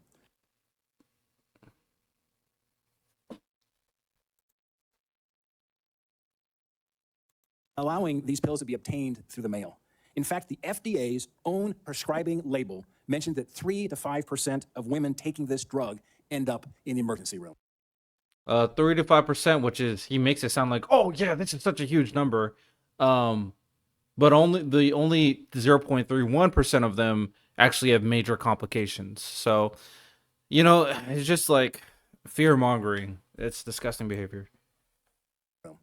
My question is, if confirmed as Secretary of HHS, will you commit to working with the FDA Commission to review these deregulatory actions that are threatening the safety of women? This is all of this is fluff pandering, so none of this is going to mean anything to me. A lot of what he says was mischaracterization or just straight lies. And am I surprised? Hell no, I'm not surprised. Come on now. We're talking about Republicans here. One of the people who helped raise me was my grandfather, who couldn't get health care and therefore couldn't work because they were too sick, got health care through Medicaid. Thank you, Mr. Kennedy.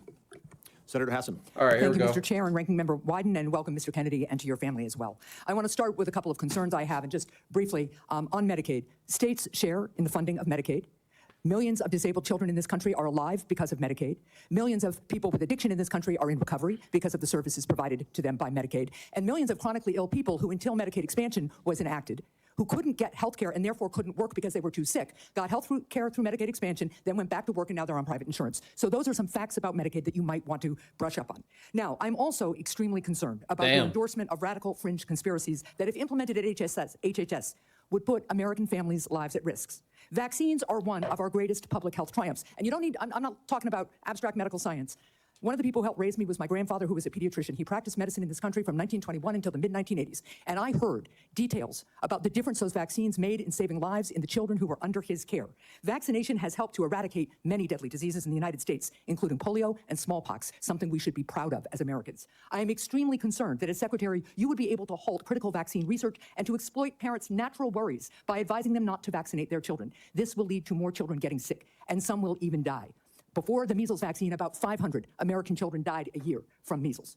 This is too much of a risk for our country, and there is no reason that any of us should believe that you have reversed the anti-vaccine views that you have promoted for 25 years. For example, you have previously falsely suggested that the polio vaccine killed many, many, many, many more people than polio ever did by causing fatal cancers, while rigorous safety studies show that to be completely false. Now, let's go to something we agree upon. I am really heartened to see that one area where we agree on is on women's reproductive freedom. In your own words, it's not the government's place to tell people what to do with their bodies. You said that, correct? Yeah. Mr. Kennedy, in 2023, you came to New Hampshire and said, quote, I'm pro-choice. I don't think the government has any business telling people what they can or cannot do with their body. So you said that, right? Yes. Yep. But you also said we need to trust the women to make that choice because I don't trust government to make any choices. You said that too, right? Yes. It is remarkable that you have such a long record of fighting for women's reproductive freedom, and really great that my Republican colleagues are so open to voting for a pro-choice HHS secretary. So, Mr. Kennedy, I'm confused. You have clearly stated in the past that bodily autonomy is one of your core values. The question is, do you stand for that value or not? When was it that you decided to sell out the values you had? Yo, RFK is looking like a little shill, bro. He is getting railroaded. This is the problem, because he had so much like integrity. He had so much going for him, even though his anti-vax conspiratorial beliefs were unhinged like crazy. But he had things going for him when he was running independent. But the moment he grifted towards Trump's side, he had to sacrifice so many of his beliefs just to get a position of power. That is cowardly material.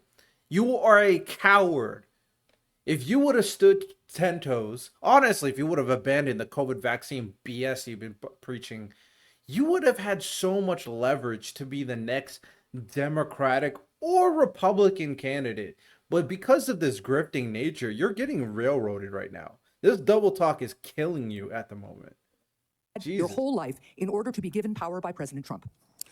Senator, I agree with President Trump that every abortion is a tragedy, that we can't be a moral authority in this country. Right, so, but that isn't what you said back in New Hampshire in 2023. My question is exactly when did you decide to sell out your life's work and values to get this position?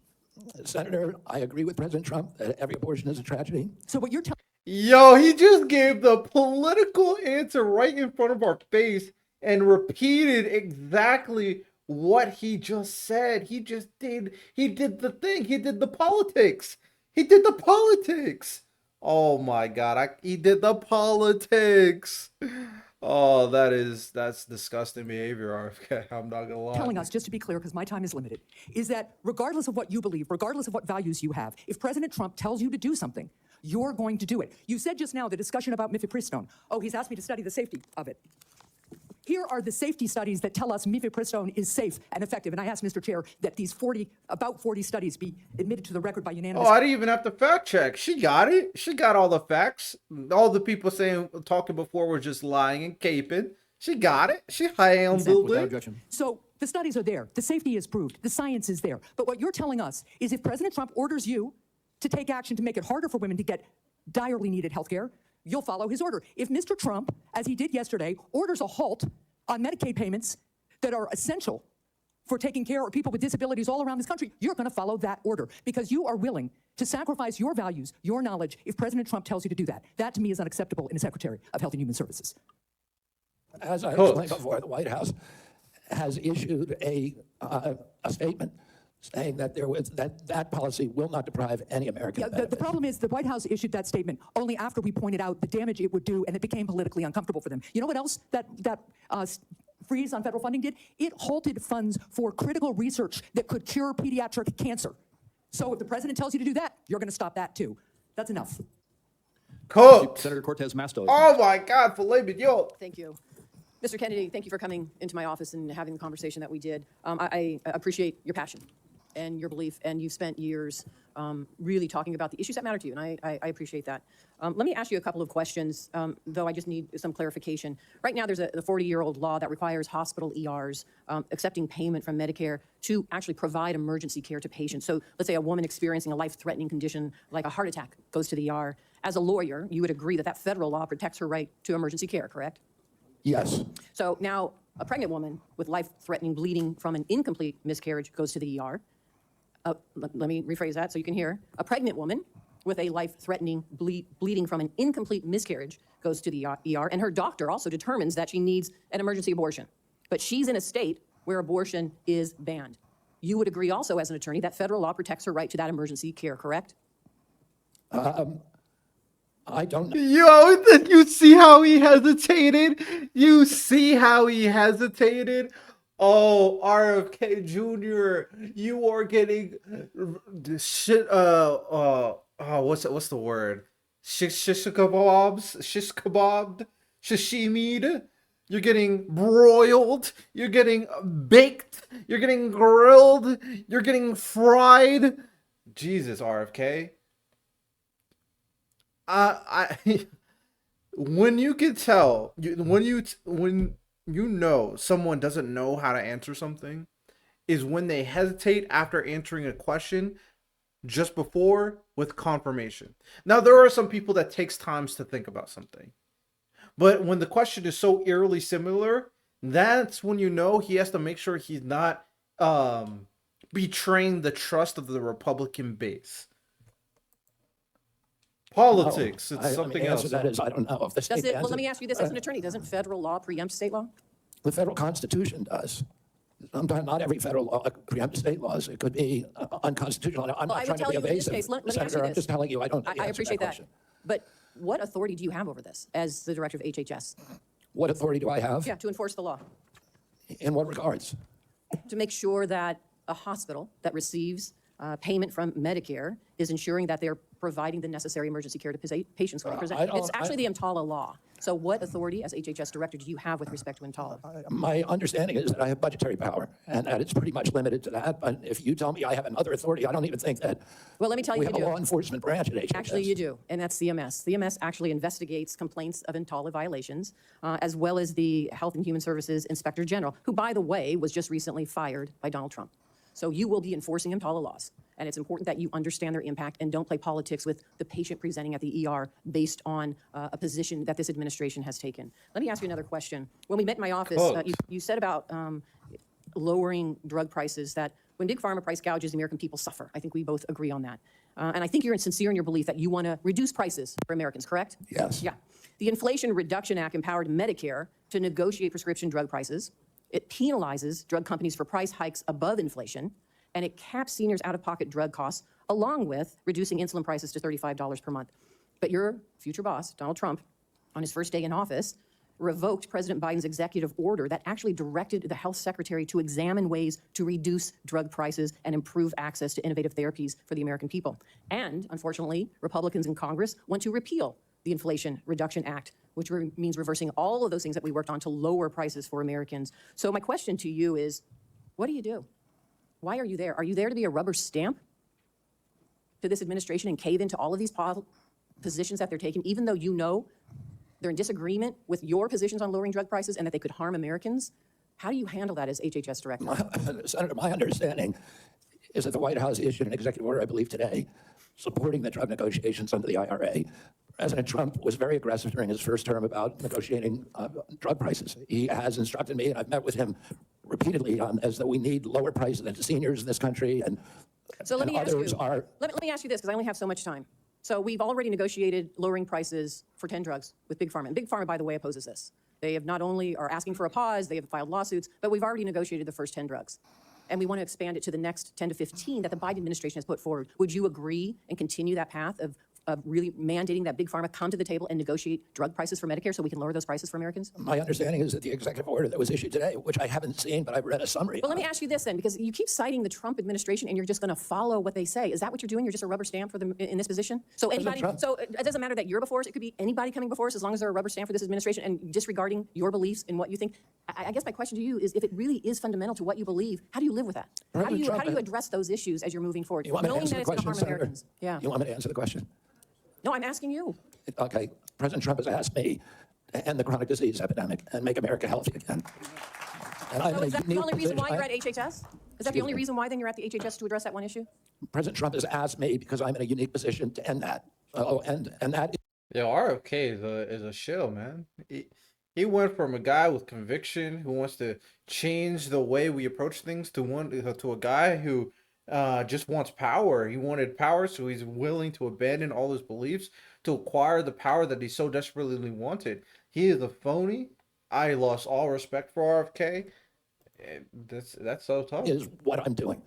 And if we don't solve that problem, Senator, all of the other disputes we have about who's paying and whether it's insurance companies, whether it's providers, whether it's HMOs, whether it's patients or families, all of those are moving deck chairs around on the Titanic. Our ship is sinking. Our 60% increase in Medicaid over the past 4 years is the biggest budget line now, and it's growing faster than any other. And no other nation in the world has what we have here. No other nation has a chronic disease. We have the highest chronic disease burden of any country in the world. We had, during COVID, we had 16% of the COVID deaths in a country. We only have 4.2% of the world's population. We had a higher death count than any country in the world. And when CDC was asked why, they said it's because Americans are the sickest people on earth. The average person who died from COVID, American, had 3.8 chronic diseases. This is an existential threat economically, to our military, to our health. Yeah, we're also the country where people were adamantly so anti-vax, adamantly wanted to go out and party like idiots, adamantly against all the lockdowns where other countries can enact authoritarian rule to lock down their country. We're in a very different situation. So again, a very dishonest mischaracterization in terms of the situation that took place. But not surprised. To our sense of well-being, and it is a priority for President Trump. And that's why he asked me to run the agency, and if I'm privileged to be confirmed, that's exactly what I'll do. Senator Ruff. Thanks so much, Mr. Chairman. Mr. Kennedy, thank you for taking time to visit with me in my office prior to today's hearing to talk about a lot of the important issues affecting healthcare in my home state of Wyoming as well as the nation. And I appreciate your willingness to serve our country. During our meeting, we discussed the challenges that healthcare providers and patients are facing in rural America, financial obstacles facing rural hospitals, workforce shortages, issues of OBGYN, and then new regulations that are painful that have come out of the Biden administration are hurting our ability to provide nursing home staffing. So let me start, if I could, with rural hospitals and the closures of hospitals like that. There are a lot of challenges facing hospitals in rural communities and frontier areas. We have 33 hospitals in Wyoming. 26 are really located in various locations, often hard to get to. Weather impacts them. 6 of the hospitals are at risk of closing. 2 are at immediate risk of closing in the next 2 years. 10 have had to cut available services. And this is a concern of rural hospitals, both Republican and Democrat states, either way, bipartisan. Critical that the workforce challenges, financial challenges that we're facing are addressed. Can you commit to working with us on a plan to address the critical nationwide issue of rural health care? Yes, That's yes, a Senator. non-question. And I would say that. Can you during my do the visit, thing I that visited I'm telling almost you to 60 do so you senators can so get far. my vote? And the most common unifying, I would say, issue among both Democrats and Republicans, there were 2. One was PBM reform, and the other is rural hospitals. And our nation made a commitment over 100 years ago to put up a hospital within 30 miles of every American. We generally succeeded in doing that. It's absolutely critical. It's life-saving. And rural hospitals are closing at an extraordinary rate right now.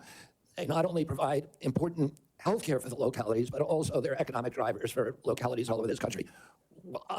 President Trump is determined to end the hemorrhage of rural hospitals, and he's asked me to do that through the use of AI, through telemedicine, which these are innovations that I saw the other day. A Cleveland clinic has developed an AI nurse. Now, I will say the idea of making rural hospitals more efficient and more just more technologically advanced, I mean, that's something that I can get behind.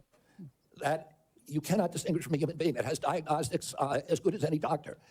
And we can provide concierge care to every American in this country, even those the remote parts of Wyoming, Montana, Alaska, et cetera. We also have opportunities at HRSA and at the GME to finally live up to GMA's mission of serving, of providing personnel to rural hospitals. And I intend to use all of my power because I've seen the priority that is given by both Democrats and Republicans on this committee. I intend to make that a priority if I'm privileged to be confirmed. Well, I appreciate it, because often with financial strains on a local hospital, one of the common services to be cut in rural hospitals is maternity services. So now we have women in Wyoming having to drive over 100 miles to access care. 13 counties in Wyoming don't have access to OB. And we're talking counties larger than the states of Vermont, New Hampshire, Rhode Island, Connecticut, New Jersey, Delaware, counties larger than those whole states. So will you commit to working with my office to find solutions to help address these specific maternal health challenges in rural America? Yes, Senator, I look forward to it.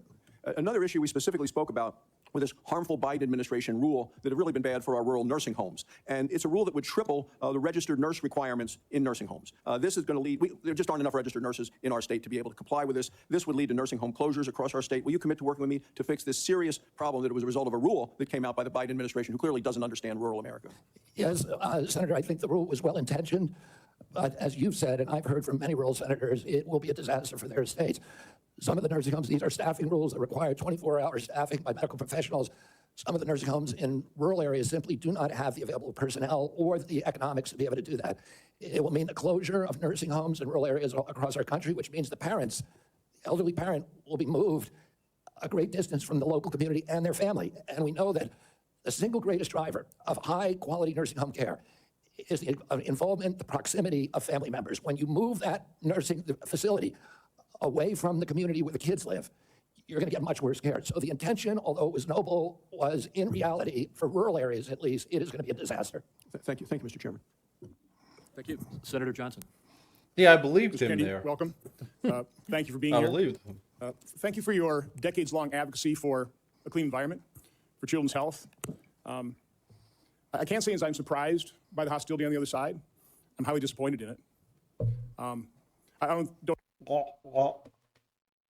I'm highly disappointed in it. Shut the fuck up. Shut up. Shut up. I don't know if you remember when you called me up and you were contemplating setting your political differences aside, joining forces with President Trump on an area of agreement. So yeah, you're supposed to just get in line and listen to our overlord Donald Trump. How dare you question his decisions? I can't believe it. He's our overlord. That's what you sound. You sound like a little bitch. Addressing chronic illness, trying to find the root cause of all these problems facing this nation. My first response was, Bobby, this is an answer to my prayers. We need to get to the answers of this, but even more, we need to heal and unify this divided nation. I'm not necessarily the most optimistic guy because we've got enormous challenges facing this nation, but I thought, wow, here's somebody from the left, somebody I don't agree with on many issues politically. He's not from the left. Shut up. I'm skipping this little freaking bot. I don't know who's talking. Wait, I'm skipping that dude.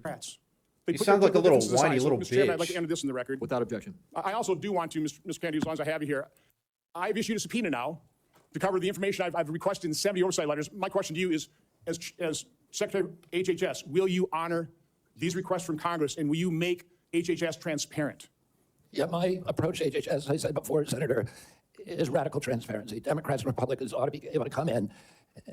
What is this trans? I don't. I'm just gonna move on. I already spoke about my opinions regarding it. Agencies, when you litigate against them, you get a PhD in corporate capture and how to unravel it. I've written 6 books about these agencies. I know a lot about them, and I know how to fix it. And there's nobody who will fix it the way that I do because I'm not scared of vested interest. I don't care. I'm not here because You're scared of your big daddy Donald Trump. That's who you're scared of. That's who we're referring to. You know, that's a position or a job. I have a very good life and a happy family. This is something I don't need. I want to do this because we're going to fix it. And the other thing is we are attracting now a caliber of people to HHS like never before in history. And they're entrepreneurs, they're disruptors, they're innovators of immense talent. They're walking away, many of them, from growing concerns. They're not coming there for position. They're coming there because they want to save our country. And they're from across the political spectrum. And all these Democrats are opposed to me for partisan issues. They used to be my friends. Agreed with me on all the environmental issues I've been working on for my whole career. They don't disagree with your Now they're against environmental me because issues. They anything that disagree with your President Trump does, any anti-vax decision he makes, issues. has to be lampooned, derided, discredited, marginalized, vilified. We need to move on. Senator Warren. Stop whining and crying, RFK. They know you know exactly why they disagree with you. You sound like a pussy too. I'm not gonna lie. You know why they disagree with you. They disagree with your anti-vax rhetoric. They still agree with your environmental. I agree with your environmental stuff. cleaning the water, cleaning the oceans, recycling, all that stuff you were talking about, getting cleaner air. 100% agree. We're on board. But the more extreme stuff that you started pushing is the stuff we don't like. That's the stuff we don't like. Come on now. Thank you, Mr. Chairman. So, Mr. Kennedy, I want to start with something that I think you and I agree on, and that is that Big Pharma has too much power in Washington. You said that President Trump asked you to, quote, clean up corruption and conflicts. Sounds great. You said that you will, quote, slam shut the revolving door between government agencies and the companies they regulate. That also sounds great. So here's an easy question. Will you commit that when you leave this job, you will not accept compensation from a drug company, a medical device company, a hospital system, or a health insurer for at least 4 years? Hey, you know why she brought this up? Because this dude had a lot of investments in a lot of these companies that he's referring to that are so corrupt, but he has investments there. Well, that's kind of shady. How do you have investments in certain drug companies and medical companies, but they're all corrupt? That's a little bit of a conflict of interest. Years, including as a lobbyist or a board member. Can you just repeat the last part of the question? Can I commit You're to not going to take money from drug companies in any way, shape, or form. Who? Me? Yes, you. Oh, yeah, I'm happy to commit to that. Okay, good. That's what I figured. I said it's an easy question to start with. And I think you're right on this I don't question. think any of them want to give me money, by the way. Let's keep going. You're right because to say yes, because every American has the right to know that every decision you make as our #1 health officer is to help them and not to make money for yourself in the future. So I want to talk more about money. I'm looking at your paperwork right now. In the past 2 years, you've raked in $2.5 million from a law firm called Wisner Baum. You go online, you do commercials to encourage people to sign up with Wisner Baum to join lawsuits against vaccine makers. And for everyone who signs up, you personally get paid. And if they win their case, you get 10% of what they win. So if you bring in somebody who gets $10 million, you walk away with $1 million. Now, you just said that you want the American people to know you can't be bought. Your decisions won't depend on how much money you could make in the future. You won't go to work for a drug company after you leave HHS.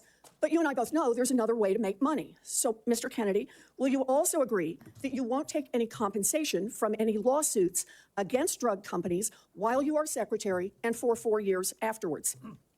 Well, I'll certainly commit to that while I'm secretary. But I do want to clarify something because you're making me sound like a shill. You are a shill. I put together that case.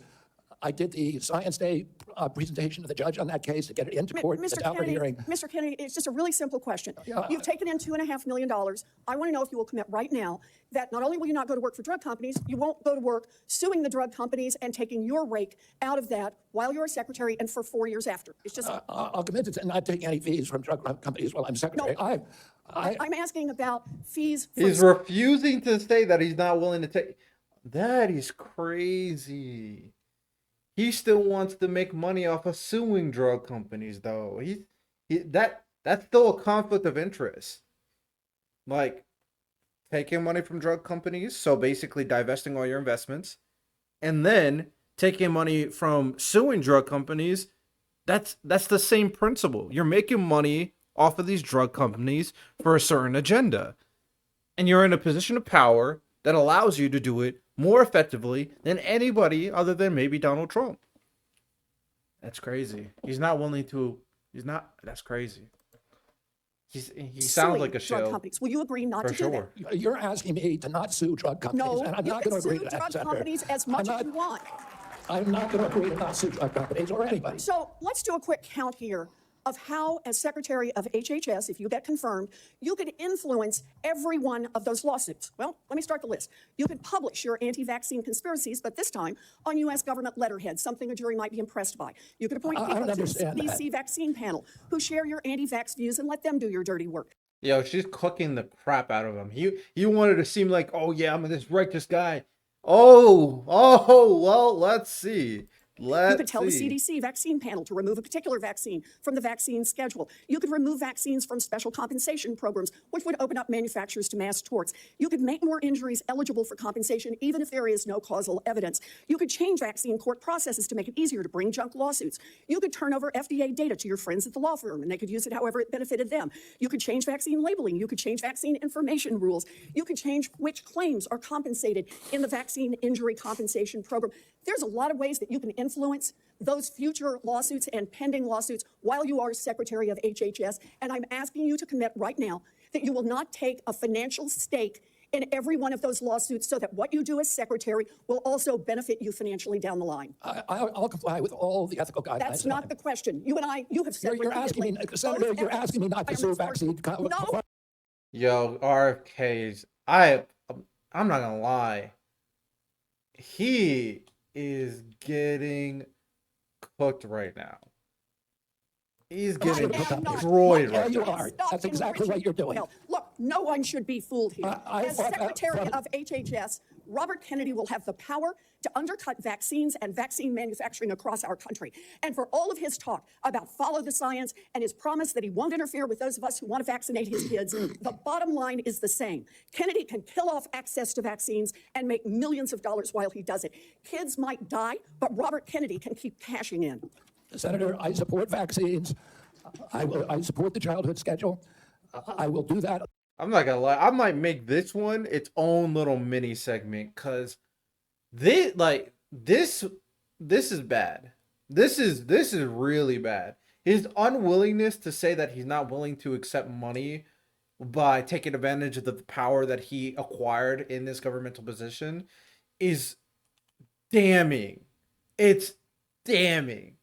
Like he was grilled. He's been getting grilled the entire time. But this level of cooking is different.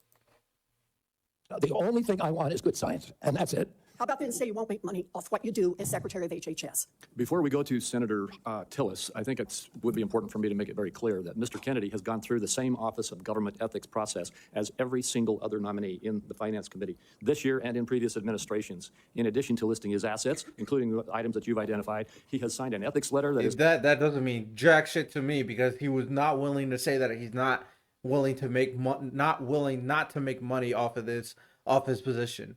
The whole entire principle behind Donald Trump right now, this fake agenda this fake populism that he's been pushing the entire time, is getting money out of politics, ensuring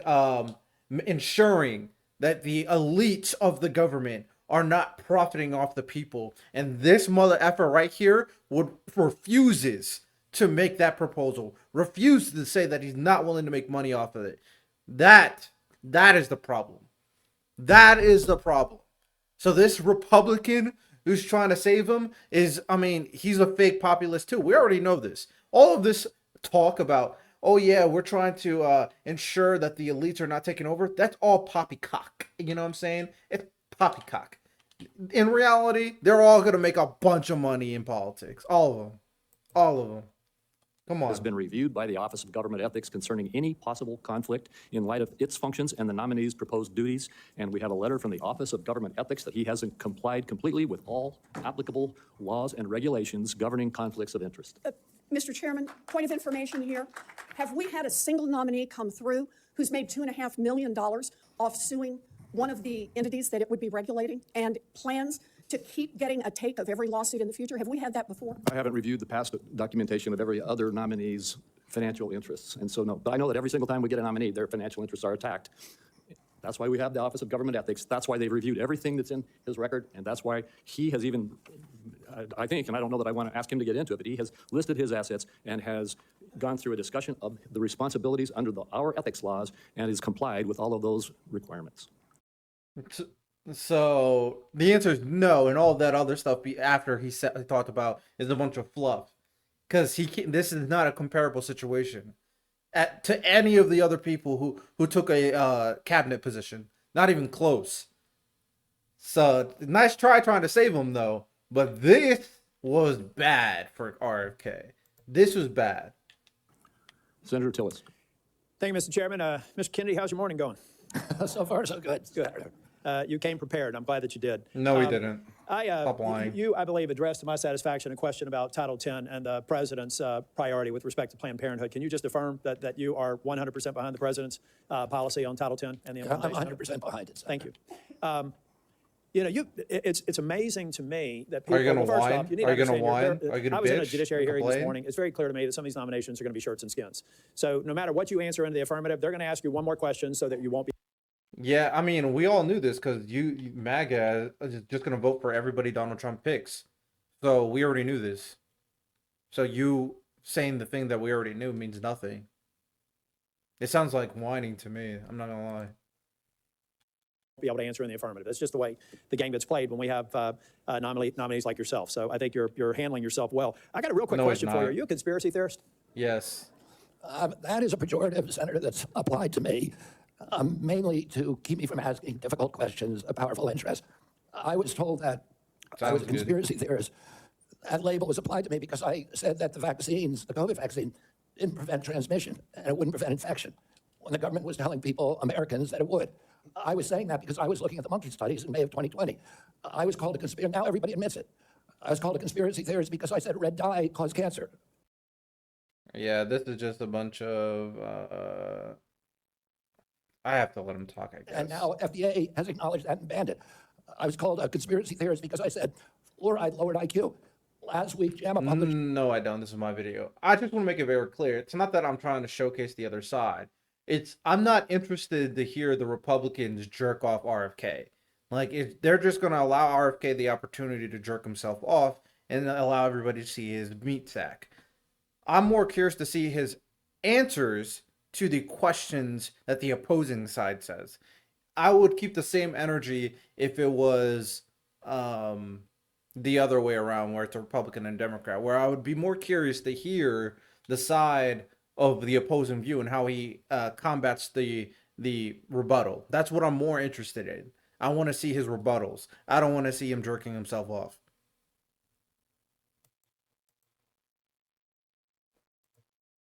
Is sacrosanct. Nobody's admitted that Medicaid is not producing positive health outcomes. Is that your problem with Medicaid right now? The program or the outcomes? Is the outcomes. We're spending $900 billion and our people are getting sicker every single year. Yeah, so anyway, Operation Warp Speed. Delivery, Medicaid. On the other side of the dais here, who's been responsible for healthcare policies over the last 4 years? The Biden. I mean, the president, the Biden. Okay. Yeah. So I'd like to have heard more of those in oversight hearings over the last 4 years. I haven't, but I'm glad that there's an acknowledgement that you're inheriting a problem that needs to be fixed. Thank you. Thank you, Senator. Senator good. Sanders. Thank you, Mr. Chairman. Mr. Kennedy, thanks for being with us. I very much like the slogan that Oh, it's Bernie. Big Burr. And I strongly agree with that effort.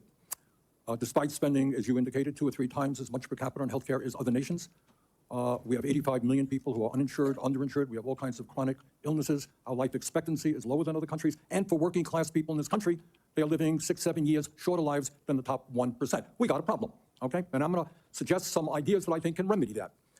Last year, the insurance industry in this country made over $70 billion, while at the same time, 85 million Americans are uninsured or underinsured.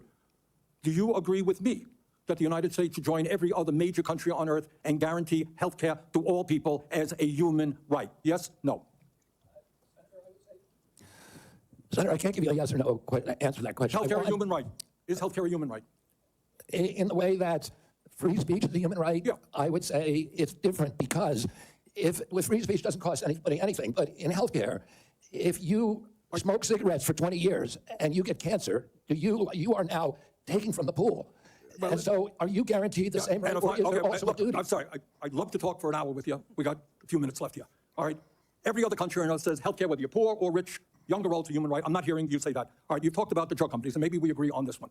As you all know, despite the drug companies making over $100 billion in profits, paying CEOs outrageous compensation. Basically, he doesn't believe healthcare is a human right, which is fair. I mean, I'm not gonna grill you because you don't think healthcare is a human right. It is what it is. Packages, we in some cases pay 10 times more for the same drug. Will you support legislation that I will introduce which says that in America we should not be paying a nickel more for prescription drugs than people around the rest of the world? Yes, no? To equalize it? Not to equalize it, that we should not be paying more than other countries for the same damn drug. President Trump has asked me, in fact, I had a meeting with President Trump a week ago where we showed him the charts. He knows the charts. We're paying 10 times more from Europe. That's right. And are you going to commit to us that you will end that absurdity? I think in principle we can. We should end that disparity. Good. Okay. That's great. All right. I happen to believe that climate change is real. It's an existential threat, and it is a healthcare issue. WWW. Donald Trump thinks that it is a hoax originating in China. Question is, in your judgment, is climate change a hoax, or is it real, causing devastating problems? President Trump and I, from the beginning, from our first meeting, agreed to disagree on that issue. I believe climate change is existential. My job is to make Americans healthy again.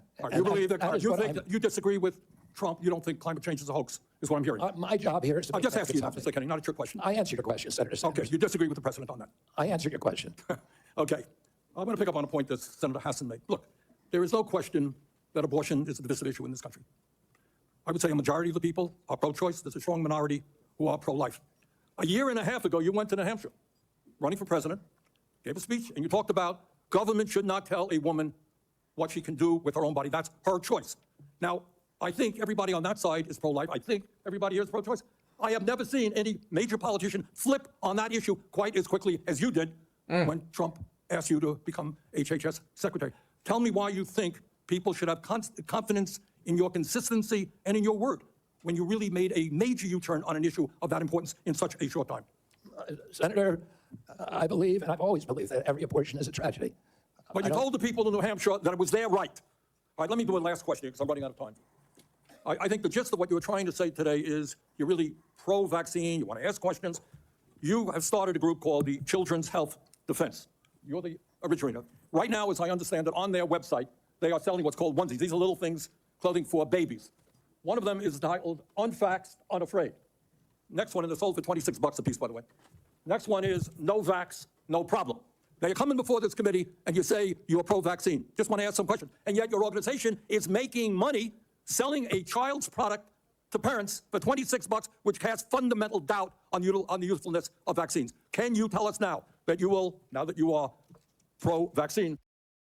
If you don't understand what just happened there, Bernie just exposed this fraud for his pro-vaccine methodology or pro-vaccine rhetoric he's been spouting today by just using his own company, the website that he created, where he's profiting off this anti-vax rhetoric. He's profiting off of merch using anti-vax rhetoric. That's insane. But hey, man. That you're going to have your organization take these products off the market. Senator, I have no power over that organization. I'm not part of it. I resigned from the board. That was just a few months ago. You founded that. You certainly have power. You can make that. Are you supportive of this? I've had nothing to do with Are you leadership. supportive of these onesies? I'm supportive of vaccines. Are you supportive of this clothing, which is militantly anti-vaccine? I am supportive of vaccines. I will. I want good science, and I want to protect. But you will not tell the organization you founded not to continue selling that product. Thank you, Mr. Chairman. Senator Blackburn. That's crazy. Thank you so much, Mr. Chairman. How is he And not thank you so much associated, for but he being founded with the us company? today. And I have no doubt that I'm you curious will if be that's true. confirmed, I'm and not you looking are it up, going though. to do such a solid job for the people of this country. And I do have several Glaze. issues I wanted to talk with you about, and didn't have time to cover them all when we met prior to the meeting, but rural health care is very important to me and the people of Tennessee. 78 of our 95 counties are rural counties. Now, over the last few years, we've seen hospital closures, so we have focused on access in rural areas. And my rural health agenda, which is bipartisan, focuses on innovation, telehealth, access points. It focuses on work shortages, and also Senator Warner and I have together focused on making certain that we address the area wage index and do that fairly for our citizens that are in rural communities. So I would like a commitment from you that when confirmed, you and your CMS administrator will work with us to make certain that the area wage index is balanced and that it is fair to rural areas. Senator, both Dr. Oz and myself recognize that rural health care is in crisis in this country, and that is catastrophic for our entire country. And I talked a little bit about my commitment to rural health earlier in this hearing. The regional price points, as you know, are set by Congress and not by HHS. I will certainly, and I know Dr. Oz will certainly work with you to make them sensible. We look forward to that. Also, you and I, before you came forward as the secretary, the nominee, we had talked in years past about over-medicating youth and concerns over that. And I was looking at a report from TennCare, which is our Medicaid program in Tennessee. And I was concerned when I saw a number that TennCare had spent $90 million in 2024 alone on ADHD. This was 417,000 of our children. And $90 million. To me, that is heartbreaking, what is happening there. So how will you prioritize oversight of prescribing practices while promoting alternative solutions such as counseling, behavioral therapies, community-based interventions for our youth? Exactly, and that's the solution. 15% of American youth are now on Adderall or some other ADHD medication. Even higher percentages are on SSRIs and benzos. We are not just over-medicating our children, we're over-medicating our entire population. half the pharmaceutical drugs on earth are now sold here. 70% of the profits from pharmaceutical companies are from the United States, even though we only have 4.2% of the world's population. Not only that, but a recent study by Cochrane Collaboration founder Peter Ghosh found that pharmaceutical drugs are the third largest cause of death in our country after heart attacks and cancers. Oh, they're not making us healthier. We need community health initiatives. We need new access to treatment. We need exercise. I feel like a we lot need of better that food. is capped. Okay, let me but talk to I'll you let it about one of go. those access points in treatment. And this highlights a problem we have in the federal Medicaid law. Since Medicaid's enactment, states have been prohibited from using Medicaid funds for care provided by institutions for mental disease. We refer to them as IMDs. These are psychiatric hospitals, residential treatment facilities with more than 16 beds. This is a discriminatory exclusion, and it denies payment for medically necessary care based on the illness that is being treated, and it has perpetuated unequal coverage in mental health care. So if you're confirmed, when you're confirmed, will you commit to working with me on repealing this discriminatory exclusion and ensuring equal access to mental health care for Medicaid beneficiaries? Yes, Senator. Thank you so much. I've got a question on PBM reform, one on artificial intelligence in healthcare. In the interest of time, I will yield back. I look forward to seeing you help make us healthy again. Thank you, Senator.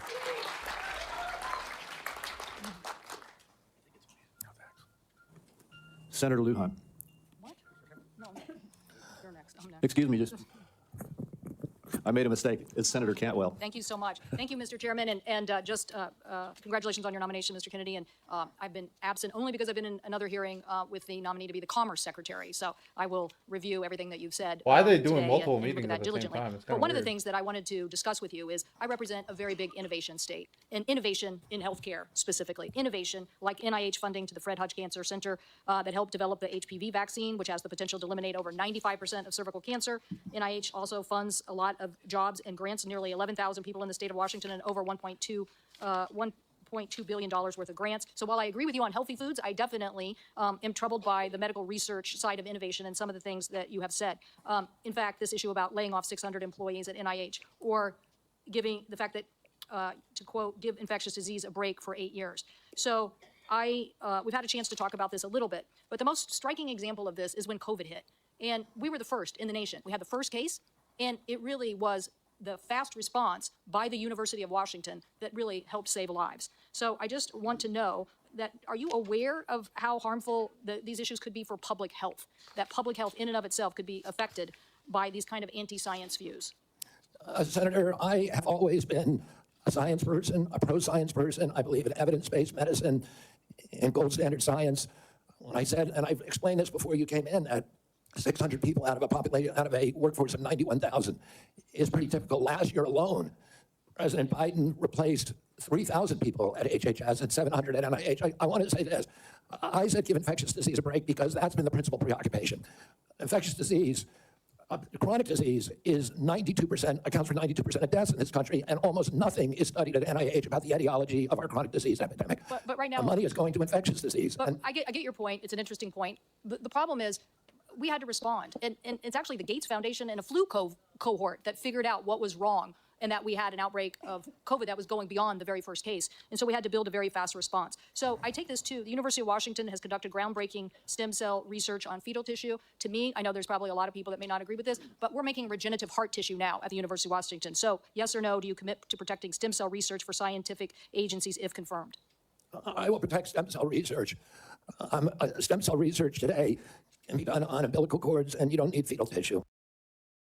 Shout out stem cell research. I think it's pretty good. I mean, the efficacy or the moral legitimacy of it is obviously it's fetuses, but unless I'm We'll wrong. protect the laws that are on the books today and the research that's done. My job is, Senator, to enforce the laws. Okay, so I want to move to PBMs because PBMs are driving up drug prices. And one of the biggest things that we need to do here, I think, in a new administration is get a handle on everything that is driving up prices and lower them. The report found that PBMs generated $1.4 billion from spread pricing. That is where they are able to basically set the price, not reimburse pharmacies, and then pocket the rest. We've had bipartisan legislation in several different committees now to get at this. What do you think the solution is? I think one of the really notable achievements of this panel was the PBM legislation that they put together in a bipartisan way. I haven't met a single senator, well, actually one only, but of the 60-odd senators that I talked to, all of them talked about PBMs and how important it was, and President Trump, during his first administration, pushed through a law, or pushed a law to give transparency to PBMs. It got overruled during the Biden administration. Luckily, this panel is resuscitating that. President Trump is absolutely committed to fixing the PBMs. My time is running out, so I just want to clarify. You believe that we should pass these laws that now have been proposed in the Senate? I haven't read the entire law, so I don't know, but I think that we need to reform the PBMs. I think we need to get rid of all of these vested interests that are draining money from the system. Okay, somebody suggested, though, that you should convene the PBMs and talk to them about some sort of self-regulation. So I am trying to distinguish between these people who basically are doing illegal activities and ripping off, really, they're creating pharmacy deserts in my state. So I'm asking you whether you believe that we have to legislate in this area. Again, I'm not being evasive. I just don't know exactly what the law says. I met with the PBMs. I met with pharma. My job is to meet with all the stakeholders. I've been meeting with stakeholders for 40 years. People I was suing, you want to hear from the other side. Well, that doesn't mean I would let the PBMs write their own ticket. I support the efforts of this committee to come up with bipartisan legislation. President Trump wants to get the excess profits away from the PBMs and send it back to primary care, to patients in this country, to high-quality health care. I'll ask you for the record, since my time's expired, to look at the legislation that came out of the Commerce Committee that defines the legal activities that they are doing to drive up prices, and get us an answer for the record. Thank you, Mr. Chairman. In principle, I support that legislation. Thank you. And let me just tell you the list as we have to move forward to the ending here. Senator Lujan will be next, followed by Senator Marshall, Senator Warnock, Senator Smith, Senator Young, and Senator Welch. And let me just say again, Mr. Chairman, this is a matter of such importance. A number of my colleagues would like a second round, and I think it would be important to offer, say, a modest amount of additional time to get into this on both sides. I know I have some questions. I want my colleagues to have the opportunity to raise their concerns as well. Well, as I've indicated to you, Senator White, and I'm not going to do a second round. I have been very generous with the senators. I think almost every single senator has had 7 minutes at least. And I will give you a second, as is our practice between the two of us. I'll then divide my time up with my colleagues. Okay, you are welcome to do that. Thank you. Senator Lujan. Thank you, Mr. Chairman. Mr. Kennedy, when we met, you stated to me that it is not your goal to take away programs that work for Americans. Do you stand by that statement? Yes, Senator. Mr. Kennedy, do you know how many Americans rely on Medicaid? It's about 72 million plus the 7 million kids who are on chips. Appreciate that, 72 million. Yes or no, is it important that expectant mothers and newborns have access to health coverage?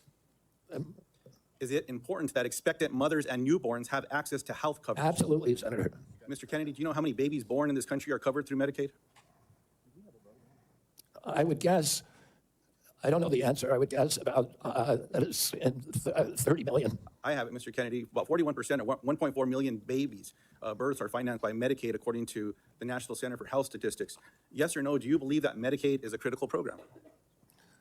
I believe that Medicaid is a critical program, but that it's not working as well as it ought to be. And President Trump has asked me to make it work better, that most Americans are not happy.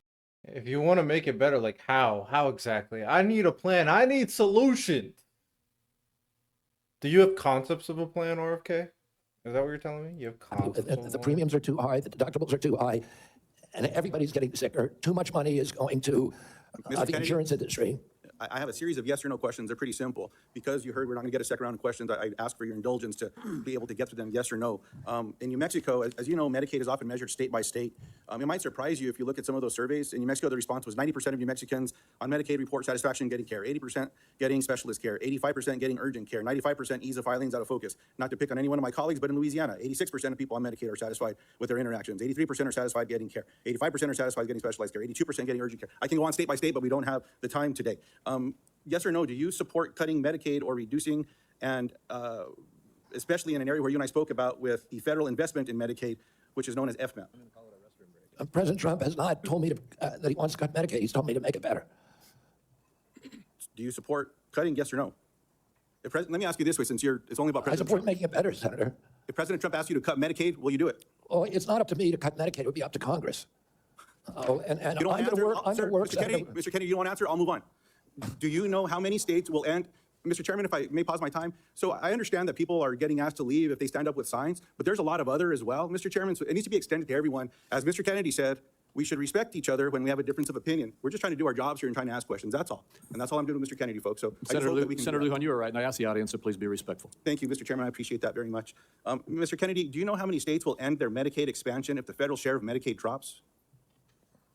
Well, there's 40 states that have signed on to the expansion. So, it's a smaller number. So it's 9 states would quickly have to end their expansion because of the laws that they have. That's about 4 million folks across the country. And in New Mexico, Iowa, and Idaho, they have triggers that it would immediately have to go into effect if, in fact, that gets cut. The reason I'm asking those questions is there's been a lot of chatter and conversations around Medicaid. Now, I agree we can always do better, and we must be doing better in America.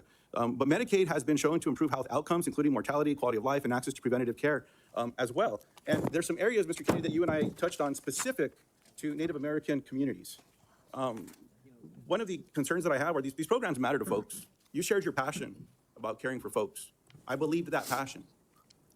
My question in this area is, as you know, when folks are doing research and they're going to check to see if medicine works on someone, if they're not included in that trial, it often doesn't help them. That's what all the evidence shows. So what are you going to do when programs are eliminated to require the inclusion of Native Americans in clinical trials when it comes to life-saving medicine? I'm going to do everything I can to make sure there's Native Americans in clinical trials. As I said to you when I visited your office, I spent 20% of my career working on Native issues. Oh my family's been God, deeply I involved threw with a them. My family, my father and uncle were big critics of the Indian Health Service, failure to. If you want to know why I'm laughing, so I typically play video games while I'm listening to these because these are freaking long as hell. And I was fucking talking so much shit. And then I threw a pick 6 when I'm up by 8. And now it's a tie game. I threw a pick 6 because I was fucking trolling. I deserve that. People who troll and get the payback, I deserve it. If you could give payback for it, you got it. Deliver good health results or health care on the reservations. I'm going to bring a Native, and for the first time in history, into my central office, that all the major decisions in my office will be that he will have it. We've already interviewed candidate, a very, very good candidate, will have direct impact on all the major offices. One of my priorities is to improve. I appreciate that. I have a follow-up in that space specifically. Will you commit to finalizing the congressionally mandated FDA guidance to increase clinical trial diversity? Just repeat that again. I'm sorry. Will you commit to finalizing the congressionally mandated FDA guidance to increasing clinical trial diversity? Yes. I appreciate that. Will you commit to reinstating all of the pages that were eliminated and people that were fired from this administration that have this responsibility? I cannot commit to that because I don't know who they are. Well, there's I'll commit to working with you to make sure those positions are adequately staffed. I will follow up in writing in those specific areas because I think there's some commonality here, but answers matter. And so I'd like to get those as timely as possible. The last thing, Mr. Chairman, that I'll say is one of the conversations I had before this hearing was with a family that I've been working with to work with my Republican colleagues when it comes to autism and federal programs and making a difference in these families' lives and this little girl's life. What I'm asking now, Mr. Chairman, is unanimous consent to enter into the record an article from Autism Speaks titled, quote, "Do Vaccines Cause Autism?" end quote. And I'll note that the first sentence states, quote, "Vaccines do not cause autism," end quote. Thank you. I yield back. Without objection. And before we move on, we've had a request from several quarters for a quick restroom break. We will take a 5-minute recess. I'm sorry to those remaining 5 or 6 senators who must wait a few minutes. Thank you, Senator Marshall. We're having epidemics of all these chronic illnesses, autoimmune diseases, neurological diseases, allergic diseases, obesity. When my uncle was president, 3% of Americans were obese. Today, 74% of Americans are obese or overweight. No other country has anything like this. In Japan, the obesity rate is still 3%. And epidemics are not caused by genes. Genes may provide the vulnerability, but you need an environmental toxin. Something is poisoning the American people. And we know that the primary culprits are changing food supply, the switch to highly chemical intensive processed foods. We have 10,000 ingredients in our country, in our foods. The Europeans have only 400. If you buy McDonald's French fries in our country, there's 11 ingredients, my understanding. In Europe, there's only 3. If you buy Fruit Loops in our country, they're loaded with food dyes, with yellow dye, red dye, blue dye, and many other ingredients. The same company makes the same product with different ingredients for Canada and Europe. And at age, we don't have good science on all these things. And that is... Saying we don't have good science is crazy. Just because we do things a little differently doesn't mean that it's not good science, you know? You know? I don't know, man. That's a deliberate choice, not to study the things that are truly making us sick, that are not only contributing to chronic disease, but to mortalities from infectious disease. We need to get a handle on this because if we don't, it's an existential threat. Our country is not going to be destroyed because we get the marginal tax rate wrong or because we get one of these culture war issues that we've been talking about today wrong. It's going to be destroyed if we continue down this trajectory of chronic disease. We need to fix our food supply, and that's the number one. Thank you, Mr. Kennedy. Certainly, I share your concern with ultra-processed foods. On the other end of this food chain are my farmers and ranchers back home. Would you just take a second and share your compassion, how you feel about farmers and ranchers, that they respond to the market? They don't dictate the market. They grow what the market is wanting them to grow. And Senator Hawley told me the other day his brother-in-laws are all farmers. And he said 4 out of every 5 of his brother-in-laws has Parkinson's disease. And that kind of cluster we're seeing across farm country of cancers, autoimmune diseases, obesity, et cetera. Oh, and we can now not export American food to Europe because the Europeans won't take our food. That's not good for farmers. We're also destroying our soil because some of the chemicals that farmers use destroy the microbiome. And that causes the erosion of the soil. You can't get water infiltration. Water pools up and it washes the soil off. Agronomists now estimate that we only have, if we continue doing these processes, only 60 harvests left before our soil is gone. So farmers are using seeds and chemicals that are, over the long term, are costing them and us. And what we need to do is we need to support the farmers. We need the farmers as partners if we're going to make them work. And I don't want a single farmer to go out of business under our watch. I don't regulate farm. If I'm privileged to be confirmed, I'm not regulating. If you want to watch the full thing, go ahead. I feel like I've seen enough. RFK Jr., I mean, coming into this, I don't think he would have been a good fit because of all his anti-vax BS. But not only is anti-vax BS bad, but also his inability or unwillingness to separate himself in terms of taking himself out of the potentiality of him gaining money based off his political preferences, and his double talk in terms of changing his rhetoric to adhere to Donald Trump. I've lost so much respect from RFK Jr. from the Senate hearing. So personally, I'm a no-go for show.